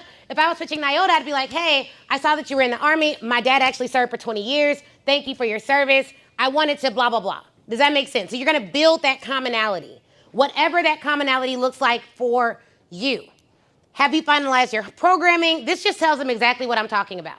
I don't do those long intro paragraphs where it's like, hello, thank you for your time. I would like to introduce myself and da-da-da. Like, don't do all that because they are skimming your email. In law, we had an elevator rule. If they couldn't read it from their hotel room to the elevator and skim it, it's not a good email. What could also make this better, and I don't think we could copy the formatting, but like bullets works really well. And tell them exactly what you're going to do, but you also want to have some credibility. She's in the top 3% of women-owned business owners in America and has a program that uses history to build the confidence of employees worldwide. Just like little bit of credibility. At the very bottom, we ask them for a call, and then we say, do you have time to chat next week? So this got sent out. I think the salesperson who sent it out had like 5 sales calls in less than a week. Notice it was about Black History Month, and we sent it out in January. Companies plan Black History Month late. So not all. Some already had it planned, but a lot will plan it late. I find they plan Women's History Month way earlier. Are we allowed to ask questions? We will have a question period, but yeah, but write it down. You won't be able to ask questions, yeah. So like Women's History Month, they plan a lot earlier, right? So there, 12 months of the year, there are themes for every single month. February is not just Black History Month, it's also Heart Month. So we have people in our program that didn't qualify, like they were like, I'm not gonna do a Black History program, I don't even identify with that. I'm like, cool. So how about Heart Month? Because they were like health and wellness professionals. Healthy Heart is also February. Like there's themes for each month, and if you know the themes, you can pitch around the themes and get an even higher rate. Okay, so VIPs, I wanna make some emails for you. So get to the mic real quick, someone can volunteer. Can we close this? Close that, slide that little thing over for me. Where is it? Right here. Okay. Perfect, thank you. Okay, great. So tell me, who do you sell to and what's your offer? My name is Coach Robin Gray, the owner of Gray Fit Training and Recovery. Okay. I currently sell to athletes who are 9 to 18-year-olds, and we do sports performance and muscle recovery. Okay, so you said you sell to the athletes or do you sell to their parents? Correct. I sell to their parents. Okay, awesome. Because I was like, we're going to have a problem if you sell to the... Yeah, the 9-year-olds. I was like, I don't know. Are they balling? I don't know. You never know. Times are changing. Okay, so you sell them... What's the program that you sell to them? Muscle recovery and sports performance training. Okay, and then are the parents buying this privately? What's the price point? Price points are $55 for a drop-in session for 1 hour, or a 4-pack, 4 sessions for $185, 8 sessions for $215. Okay, and then are you here to learn to sell to more parents, or are you here to learn to sell this program to schools? I'm actually here to learn to sell the program to corporations, because what I want to focus on is our muscle recovery component and how we can make corporations benefit better from having healthier and calming mindsets for their employees so that they don't have as much turnover and not losing as much revenue annually for employees that are burnt out, tired, and just exhausted. Again, not taking care of their own bodies so they can take care of the corporation. Okay, so muscle recovery. Okay, and have you done market research on this? No. Okay, do you know of any competitors in this space? As far as competitors, yes, for corporate wellness, yes, because a lot of corporations do have corporate wellness months. But the way we're going to do it is totally different than what anyone else offers. But for muscle recovery? Yes, because we will provide recovery for employees like high performance athletes. So the employees would be the athletes? Yes, ma'am. Okay, so you'd be targeting like the NBA, the NFL. I will be treating, let's say Fannie Mae. Yeah. I would be treating their employees like high level performing athletes.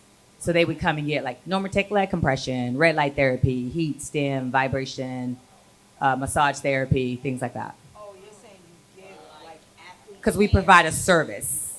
Right, okay, so that's what I'm asking. So are there companies that do that? Like that they, okay, so why aren't you just targeting athletes?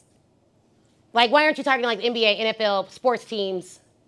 I do currently do that. Okay, so you currently work with the NBA, NFL, those folks? I work with WNBA athletes, yes. Okay. For the NBA, I only have like a couple private NBA clients, but not the entire NBA. So not the corporation? Correct. Okay, so one, you'd have to do market research on the offer, right? To figure out if companies, because the thing is, if they're not already buying this, you're going to have to sell them on the concept. And that's what we just talked about of like not wanting to do that, because we do not want to break into a market where people are like, huh? We don't want to do that, right? That said, you have an already defined market, which would be sports teams, which may already be doing this. So you would be competing for that business, which means you could do that. Like you would just find which companies are doing it, and then you would go in and like pitch these sports teams on providing the service for their players. What's your hesitation with that? Most sports teams already have like athletic trainers, and they have muscle recovery rooms already that are like elite level. So they're usually already established in that space. So what's the hesitation with you just competing with those companies?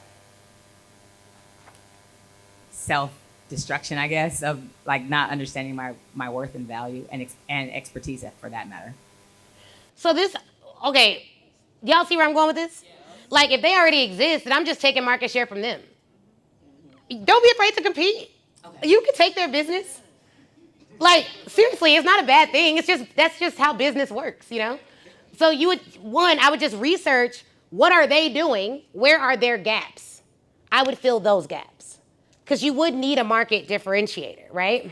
But I think that that's going to be easier than you, because with them you could go in and say, hey, right now it looks like you're probably paying anywhere from like $50,000 to $250,000 for this company to come in. I'm an established professional in this, but I'm looking to win the business, so I'll do it for half that. And then you do a great job, and then who are they going to be wanting to work with? Yeah, it's not like companies who are competing for market share are like, they just they compete directly for that market share. I'm gonna introduce you to Andrew in the back. We almost have time. Okay. Okay, so 7-part emails. Oh, you could open that now. Oh, we're not done because I'm writing your email pitch for this too. All right, cool. So we are providing muscle recovery, right? Yes. And do you provide all the equipment and everything? Yes. Okay. For athletes, and we want to target the Is this your AI? NBA and NFL, and it's our custom one, NBA and NFL, and let's assume all the other answers with that in mind. Now, when you are pitching, what you all need to know is this: you need to follow up at least 7 times. How many times? 7. Okay, so if you follow up at least 7 times, that's one thing. And then you also want to make sure that you understand the cadence of the follow-up. If your first email is long, your second email needs to be short.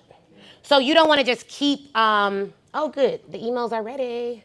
You don't want to just keep sending long emails and they're not responding to you.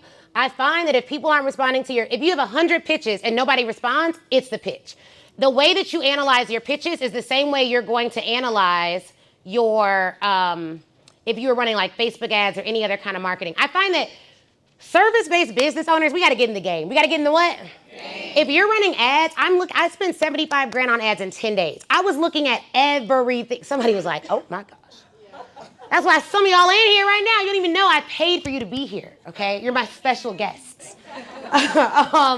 So I run these ads, but I'm looking at everything. I'm like, ooh, that graphic hits, that graphic doesn't hit. Let's switch this. Let's make more graphics like that. When you're sending email pitches, it's the same way. So if your emails are getting opened but not responded to, then your email subject line is great, but the content isn't hitting. If they're responding but not booking, then who you're targeting is wrong because they're actually reading the pitches, but they're not giving you a response or a sales call. Does that make sense? So you need to look at it like systematically like that. So our first email is the cold pitch. Hey, name, notice we both share a commitment to peak athletic performance. Now, this is what it did without me giving it any information, but I would tailor this. So if you know, do you know how many NBA teams or WNBA teams there are? Yes. How many? There's 13 WNBA teams, and there's 36 NBA teams. Okay, cool, so I just got an idea for you. So if it's 13, that's not a lot, right? So it's under 100, right? Okay, so if it's under 100, every single pitch needs to be hyper-tailored. You need to have 3 people at each of those teams that you're gonna target. Additionally, you may wanna move it, because I had someone else who works with, I've had a lot of people that work with athletes. You would wanna move it to the colleges, right? And then you'd wanna target those collegiate athletic teams to do the same thing that you would sell to them. Because you're targeting athletics, it wouldn't be like two separate. Does that make sense? Yes. Okay. So there you go. So I see we both have a commitment to blah, blah, blah. You'll have to tailor that more. As a leader in muscle recovery, our innovative techniques have helped elite athletes recover faster and perform at their best. Our program is uniquely designed to enhance recovery times and reduce injury, providing a strategic edge on game day. Here are some insights I'd love to share. These things. Would you be open to a quick call to explore how we could support your team? Now, I would make this better by saying, here's what we do that none of the current industry leaders do. And make those 3 points, because when you're taking market share, you need to be more specific. Because they already have, like you said, they already have people. But let me ask you this. Who spends more money on customer service training, Disney or Spirit? Does Disney already have customer service training and customer service trainers and customer service specialists? Does Spirit need it more? But why does Disney spend more money on it? Because they value it. Spirit don't value it. I could tell by who they hire. I'm like, you ain't no way this man showed up differently in your interview.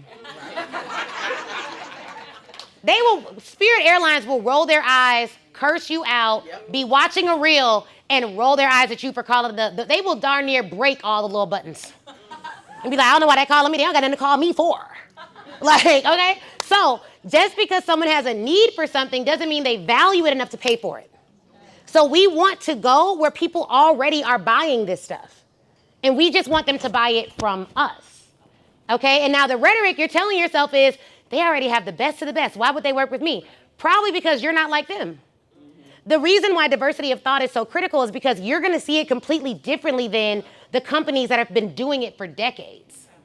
Another thing is you could get subcontracts from the companies that are already doing it. And those subcontracts could be still 5 and 6 figures, especially for the large companies. So you have a couple different angles you can go. Here's how I change this though. Like I would say, here's how we handle it that none of the other industry leaders handle it. And I would do A, B, C, and D. And I would come up with what that really looks like by doing your research on what those companies are currently doing.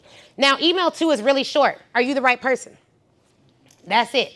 Email 3, light reminder. Email 4, give them a testimonial or social proof, something else that they can watch. Email 5, give them a valuable or a free resource. Email 6, this is like your breakup email, final call. Hey, just wanted to check one last time. Totally understand if it isn't a big deal. Feel free to reach out down the line. Email 7, before I go, I want to just close the loop. What's the best way to connect with you in this way, right? How many of y'all are not sending 7 follow-ups? Okay, you need at least 7. Some people say 12 or 13 right now. And in addition to the 7 emails, I'd be sending LinkedIn and some other stuff as well. Does that make sense? So approaching it in a different way, okay?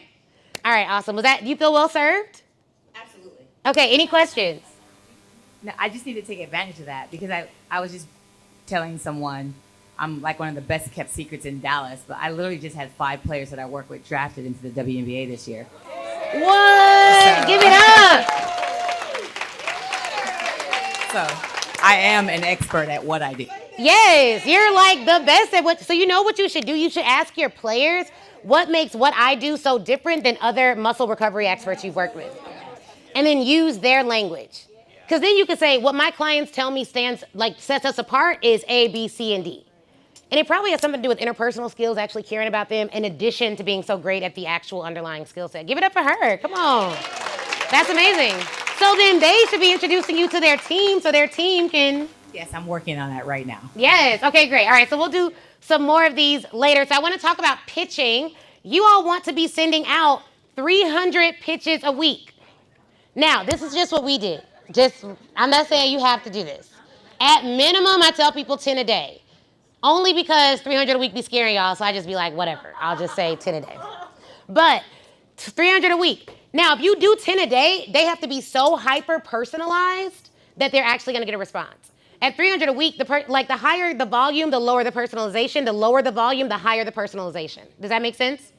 So if you did 300 a week, that's 1,200 a month. Let's say you closed just 5% of everyone that you pitched, or 10% of everyone that you pitched. That'd be 144 deals closed. If your average contract size was $10,000 per, that would be $1.44 million. Now, let's say you close 5% of everyone that you pitch. That would be $720,000. Do y'all see that? Now, let's take it all the way down. Let's say none of the numbers make sense for you. You pitch 300 people a week, you get 1 sales call per week. That's 4 sales calls a month. That's 48 people a year. If you close just 20% of your sales calls, which is below average. Like you should be closing 40, 50, 60, it may even be 80% of the people that you get on the phone with if they're properly qualified. But let's say you do 20% because you're new to it. Then you're going to have 9 people at $10,000 each. That'd be $90,000. Now, 9 people at $25,000. What's that? At $25,000. Yep, $225,000 with 9 clients. Just 9, that's less than 1 a month. You can take 2 months off, right? 1 a month, like that's not that many. Does that seem like doable? Yes. Now, up here is like ideal, like that's ideal, right? Let's say you don't close 5%. Let's say you don't even close like 3%. Let's say you just bring it all the way down. You just do 1 sales call a week. How many of y'all know you can do 1 sales call a week? What I tell experts, 3 to 5 sales calls a week, you already have a 6-figure practice, small-size 6-figure practice. When we were first starting out, our goal was 3 to 5 sales calls per week. That's it. Like it was just, I just want to do 3 to 5 sales calls a week. Like you put me on 3 to 5, I'm going to hit my targets. And then that can scale up or scale down. And then everyone will not buy your $25,000 offer. Everyone will not buy your $15,000 offer. You may get a couple people who are like, I want to buy the 6-figure offer or more. That's why you make the 3 tiers, because even if they just buy the first level, they know you have these other levels. So if you perform on the little offer, what are they more likely to do? To get the bigger offer. But if they don't know, like when I was speaking to colleges, one of the biggest mistakes I made was I would only tell them about my one-time keynote. So they didn't even know I could license to their whole university. They didn't even know I could do training for their faculty and their student leaders. And so my contract size was regulated to what I sold them. And then I'd get there and they were hiring other people to do these other things that I could have done. So you want to make sure they do that. And actually, the University of Tennessee, they were such a good client. They came back and trained our speakers in our program on how to sell to colleges. Told them the budget, told them, they were brothers, they were down, they were great. Like they were just excellent. So like they were instrumental in really helping us understand the market, not just, getting their business. So we ended up becoming really cool friends. So let's recap. Number 1 thing you gotta have is what? And you need what with your topic? Competition. Yes, you need competition. 2, you need a target. How many targets? 1. And then you need to pitch. Now, how many pitches do I recommend you do a day? At least 10. At least 10 a day. How many of y'all think you can do that? Okay, for the next 30 days, will you commit to sending 10 pitches a day during the week? Yes. Okay, raise your hand if you go commit to it. Okay, now check this out. Check this out during the week. So that's like 50 a week. 4 weeks out the year, that's 200 a month. They need to be personalized. They need to be what? Personalized. Okay, so what if I had something that could write all of your pitches for you? And write all of your proposals for you. She's like, I like that. And write your sales script for you. Would you be interested in learning about that? Okay, so if I could show you how to get all your pitches, sales scripts, and proposals written in under 10 minutes without hiring an expensive sales team, would you be interested, yes or no? Okay, all right, I need the energy up a little bit because I'm like, yeah. Okay, there we go. Sound effects, I'm for it. I like the commitment, okay? I'm for it. Okay, so but first, let me bust 3 myths about you landing large clients. How many myths? 3. Okay, 1, the reason you don't have the clients you want is your pitch. It's your what? Pitch. 2, you don't have to hire a world-class sales team. How many of y'all have been like, I will do it, I just gotta hire somebody. As soon as I hire somebody, it's gonna be up and up and up. Raise your hand if that's you. Y'all be like putting a lot on them VAs. Like as soon as I get that one VA that really gets it, I'm a millionaire. I can feel it in my heart.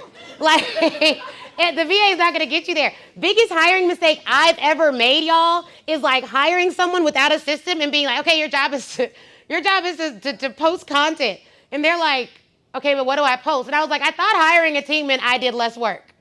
It's like the biggest myth on the internet. All you need is a team. No, all you need is a system that your team can work within. Because if you don't have the system first, none of that other stuff gets done. How many of y'all have teams and know what I'm talking about? Okay, like, can we be real? 3, you don't have to become a world-class salesperson in order to close more deals. There are 2 things that I think about when I'm trying to figure out learning a new skill. Do I need to be a master at this or do I need to be proficient at this? Proficient. So if it's my area of expertise, which one do I need to be? Master. But if it's just something that I need to make my business work, what do I need to be?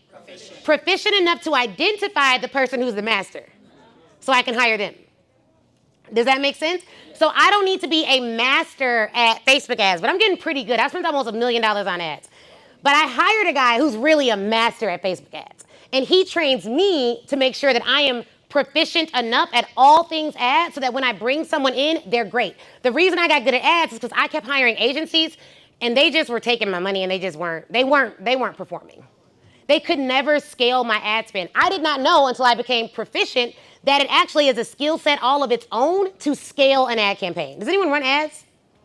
Okay, so you can't like spending $75K in 10 days was my win. Of course, we made like 3.8 ROAS on that. That's all great. I was just excited I got to spend the ad spend because that's its own skill set. But I didn't know that until I hired the master who told me, them people you hiring don't know what they're doing. Because he was like, you've spent more on ads than most of these agencies. And he was like, what'd you pay them? I was like, oh, $2K a month. He was like, well, that's why they're not good. He was like, you want to know what my rates are? I was like, what? He was like, $8,500 a month. I was like, oh. He was like, yeah, there's levels. I was like, dang. I was out here working with, beginner level number 1 people. I didn't even know. So that really told me I can't be a master at everything in my business, but I could be proficient at everything in my business, okay? So you don't have to become world-class at sales in order to close more deals. You do need to become what, though? Proficient. So here's the thing. Everyone in your life, not everyone, but most people in your life would celebrate you if you got into Harvard and posted it, you get 100 likes. But then, if you were like, oh, I just spent Harvard money on a coach, would they celebrate that? No. Would you get more likes on the house pick, like you just got a mansion, or I just spent $2 million on my team? The mansion. If you got a G-Wagon, which I just learned is like $450,000. Chris, I didn't even know it was made by Mercedes-Benz. Y'all, I'm not even into cars. I was like, those cars are cute. Chris was like, we have to go to the Benz dealership. I went in that dealership. What is the other one they put me in? The Maybach. I thought Rick Ross owned that. So I was like, oh, this is a nice car. And they were like, yeah, this car is like $600,000. I said, my driver doesn't even charge me that. I was like, and I don't even like driving. Why would I buy this car? I'm just going to keep working with him. So literally, but everyone would be like, yes, Ashley got a Maybach. Woo, she's rich, They would celebrate that. But if I was like, yo, I just spent Maybach money on this ads coach, they'd be like, why in the world would you spend $400,000 on a person? Society is always going to reward the wrong thing. If you're getting too many claps for it, you should question it. You should question it. If everybody's just like, ooh, that's so great. Because for the house, are they going to ever ask you how much your mortgage is and if you can afford it? No. Or for the car, are they going to say, did you pay cash or get it used? No. But what I have found is that our company, of all the companies we invested in the stock market, ours has outperformed all of them by percentages of growth. So while everyone would not celebrate us growing our company, putting millions back into our company, that has been the biggest bet for my business. And let me tell you this, everyone celebrated me for getting a Northwestern law degree, but can my daughter inherit my law degree? No. But can she inherit my business? Yes. Come on. So they be celebrating the wrong stuff. Because Christelle can't go into a courtroom and be like, I'm practicing because my mama was a lawyer. Like, no, she can't do that. So let's do this. Let's do some VIP questions. VIP, come to the mic. We'll take your questions. If you have any questions right now, I want you all to get your questions answered. If all the VIP questions are answered and there's no more questions from VIP, we're going to take questions from you guys in the group. I know we told you all till 3. I am always willing to go over, but I understand if you have to go, it's not going to offend me at all, right? But I'm going to tell you this too. The questions are always lit, so it's kind of the best part of the program. All right, so I'm going to go with, what is the most effective step-by-step sales strategy to consistently convert cold leads into 2K, 5K clients? I have a podcast. I think I'm about 91, 92 episodes in. But I did listen to your episode about getting on more podcasts. So I did get an invitation to be. Oh, yeah, with Carol Lee? Yes, ma'am. And then she heard your podcast episode. It was fire. And then I don't know, because I came to the first virtual event in March, and I was telling you about how I was creating a live event, and I was gonna like juice at the event and create stuff. And you was like, you do that with your community. Like, you're trying to get clients. You have to have a purpose for why you're doing what you're doing. So I was like, okay, take a step back, figure out how do I make this intentional and not where I'm coming out of pocket all the time to do things.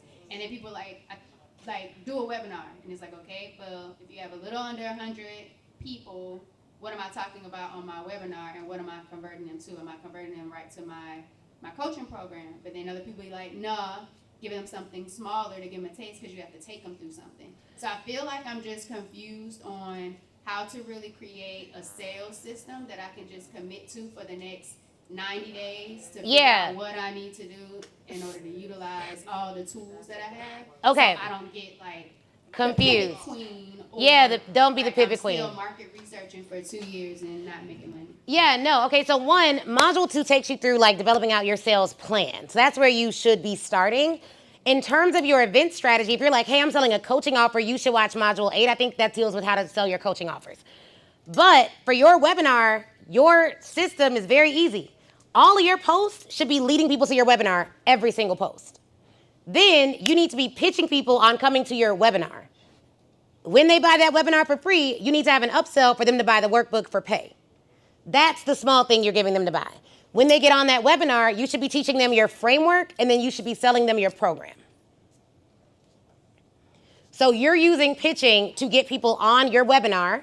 You're using your webinar to qualify those leads, and then once they're on that webinar, you're going to pitch all of them to buy your program. When they sign up for your webinar, get their name, email, and phone number, and that's kind of what you want to do. And I think that in the coaching module, it probably takes people through that a little bit more, like how we sell to coaching clients. Or you could pitch them on doing a sales call with you.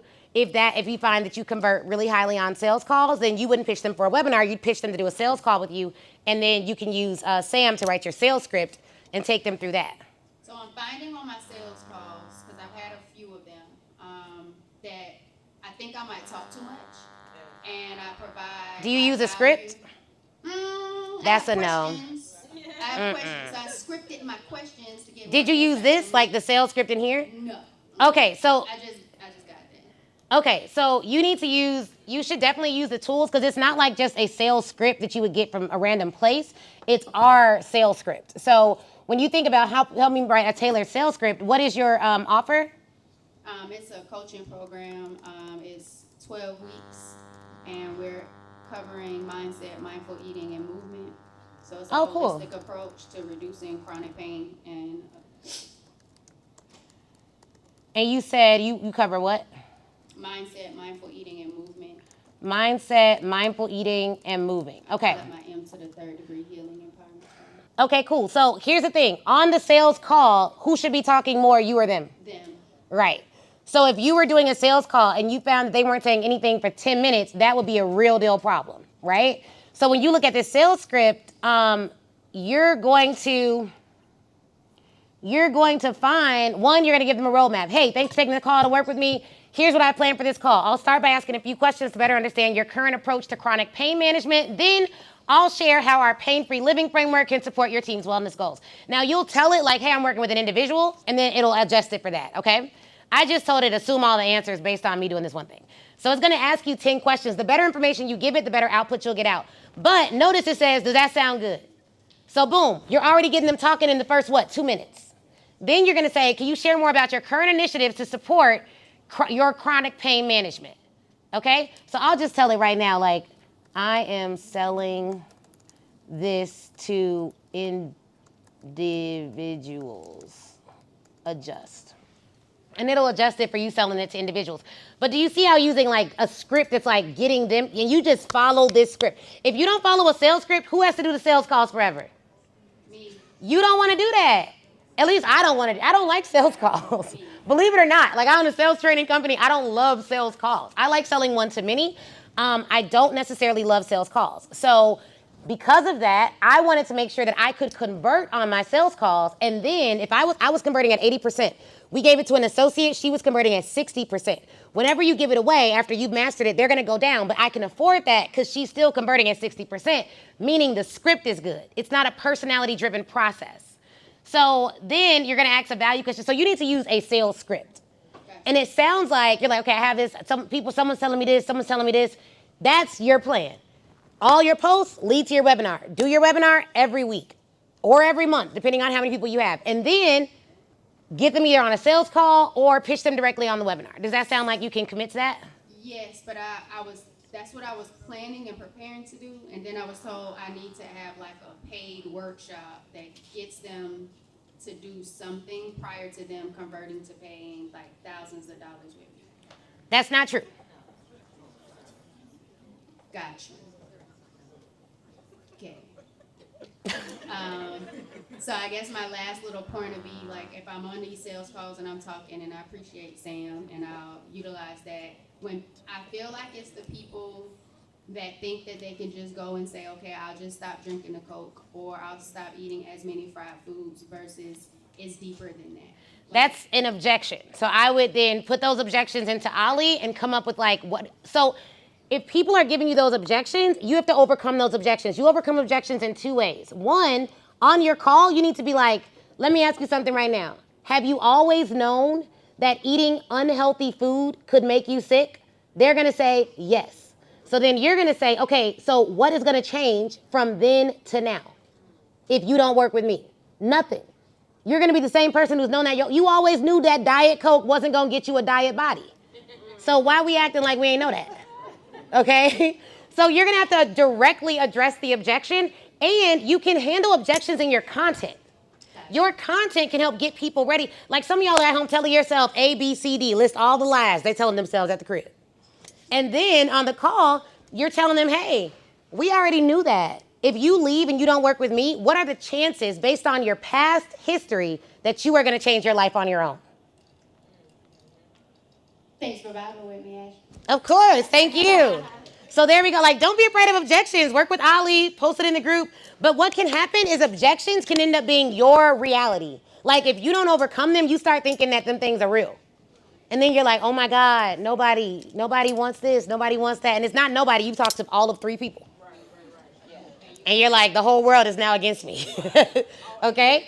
All right, cool. So I'm going to take this. Of course, thank you. So I'm going to take this question, and then I wish you would have took a picture earlier before people left. We're going to take this one question, then we're going to take a picture, then we're going to come right back. Is that cool? Okay, cool. Yeah, so let's take this. All right, I'm Deanna Washington, love guide, kept white strategist. I prepare professional women to be kept whites. The bulk of like the revenue in my business is coming from like, I don't know. I honestly don't know. I haven't had a sales process. I haven't had any particular way of getting clients other than me having consistent YouTube videos for a few years. And people watch the YouTube videos and then they join my community. Once they're in there, they buy anything I sell. But I'm not growing like that, right? I'm just having the clients that are there. They love me. They tell some friends, you know, they'll buy the things. But I'm not getting more clients, but my social media is growing. Yeah, that's how it works. Yeah. Without a sales system. Yes. So I definitely was relating to what you're saying. Like, okay, I'm showing up, the attention is there. But the only thing that's kind of selling, like on autopilot, is my Love Attraction Journal, but it's the, you know, the lower ticket. Yes, Yeah. least amount of investment. When the people buy the journal, what happens next? I mean, I have them on like an email drip, so it's like you check in with them in 30 days. Nah, that's too slow. When they buy that journal, I would have a page that says, thank you so much for buying the journal. You should do a 30-minute love assessment call with me. And that's a sales call, and sell them into your program right then and there. Okay. Like, shorten the amount of time between them seeing your stuff and actually becoming a higher tier client. Okay. And then 2, you can just call those people. Do you collect their numbers? You should, all of you should collect numbers, just have your disclaimers and stuff, but like call them and say, hey, you know, what made you buy the journal? I'm the founder. I just wanted to talk to you a little bit about that. Where are you at in your love journey right now? And find out if they're a good client, because if so, I'd be selling them into the program. So how many people are on your email list? 750. Okay, so that's 750 warm people, warm leads. When you send an email, do you have a high open rate? What's the open rate? Like 28%. 28? That's high. That's high? Yeah, that's high. Because, I mean, that's good. That's a really good open rate, because it just is. Like, the industry, everyone doesn't open the emails. You know, how often are you sending out emails? I'm sorry? How often are you sending out emails? At least twice a week. Okay, that's not bad. So I would say, one, you need a sales system. That's number one. It could be like we have a program in here, like for coaches, you probably would use that to find out what additional sales you should make. I think coaching is module 7, but what you need to do is figure out what's going to be your sales plan. You should keep doing your content because that's bringing in leads. How many commercials do you have per YouTube video? Any? That's the easy thing right there, right? You should have commercials for your YouTube video that lead them to come to your next launch or webinar or book a sales call. Like if YouTube is working, then let's make it work consistently. Let's add some like fire to what's already working and get more sales from YouTube. And then how often are you posting on YouTube? I do a live lesson every week, once a week. Okay, so if YouTube is working, I would increase that. Pre-record content, like we will pre-record 6 or 7 videos in a day, and then that's like our content for the next 2 weeks, and then I upload 2 times a week long form, and then short form we do 12 shorts a day, because that's what drives our subscriber growth on YouTube. But that's 1. 2, I'd have a sales plan where every time someone follows me, I'm DMing them. Hey, where you at on your love journey? Even if it's like a 5. Well, yeah, I send a video, and I send a video whenever anyone follows me, and I usually get something back. They say like, wow, that's cool. You ask for their email or phone number or? No, depends on what they say. Nah, we need leads. We don't need followers. Because followers, like, it's cool. It's like, it's a vanity metric, but it's not going to make me a millionaire. Matter of fact, we made our million before we even had 100,000 followers. So you don't need, I know people with so many followers, y'all, who ain't got no money. Like, they ain't got no money. You know what I'm saying? Like, I know, and it's like, they have great content, but if their content doesn't align with what they're selling, and they're not using their content as a lead magnet, then who cares? You know, so your content does really good. Now we need to make our content a part of our sales process. So when you follow me, you're in this step of the sales process. So you need a written sales process. You need to DM those people, figure out where they're at, send them an assessment, something where, even if it's a 5-question love assessment where they can figure out where they're at on their love journey, and also if they're a good client for you, and that needs to be a qualifier. Because you only work with married women, or do you work with single women to help them? Single women to get them. Oh, so it's not married women, it's single women. Yeah. Okay, I don't know if I knew that. I knew you worked with, I thought it was married women for some reason. Okay. Well, a lot of married women love my content, so they come and they're just like, well, do you have something for us? And I'm like, yeah, not really. How many of them have come? I would say probably 40%. Oh no, we need something you need something for the married women. Cause I was like, I thought your content was for married women, like outside looking in. I was like, oh yeah, she helping married women be softer with their husbands so they can get what they want. That's good. You know, good for her. Like, I like that. But they don't be buying nothing. The single women are the one who's like, oh, I want a husband. Cause you said you ain't got nothing for them. Right. But if they're coming to you, so here's the thing, your target market should be who it is. Because if 60% of your buyers or 80% are all single, that's your target market. But if I have people constantly coming to me in another market, I may not make my marketing message for them, but I'm going to have an offer for them. So like, men are not my target audience. But we have men who come to me and yes, I have something for you, sir. You can get in this academy. You can, I got a private consulting program we have all kinds, like 80% of our buyers are women, but we still have, and Andrew's here. Andrew was in our mastermind. Yeah. So we have. One thing for the married women, but it's just one. How much is it? $5K. Okay. And no one's taking it? I only have one date. It's in October. I just opened it up. Oh, okay. So that's great. So you do have an offer for married women? Now I do. Now you do. Okay, great. So then there's that. Like, that's an offer. Seeing how that goes, you may want to have more, but that is an offer for married women. Okay, good. I like that. All right. Yeah. So we need a sales process, a written sales process that you can stick to time in and time out. Okay. All right. Yay, you're in. Let's go. Yes. Huh?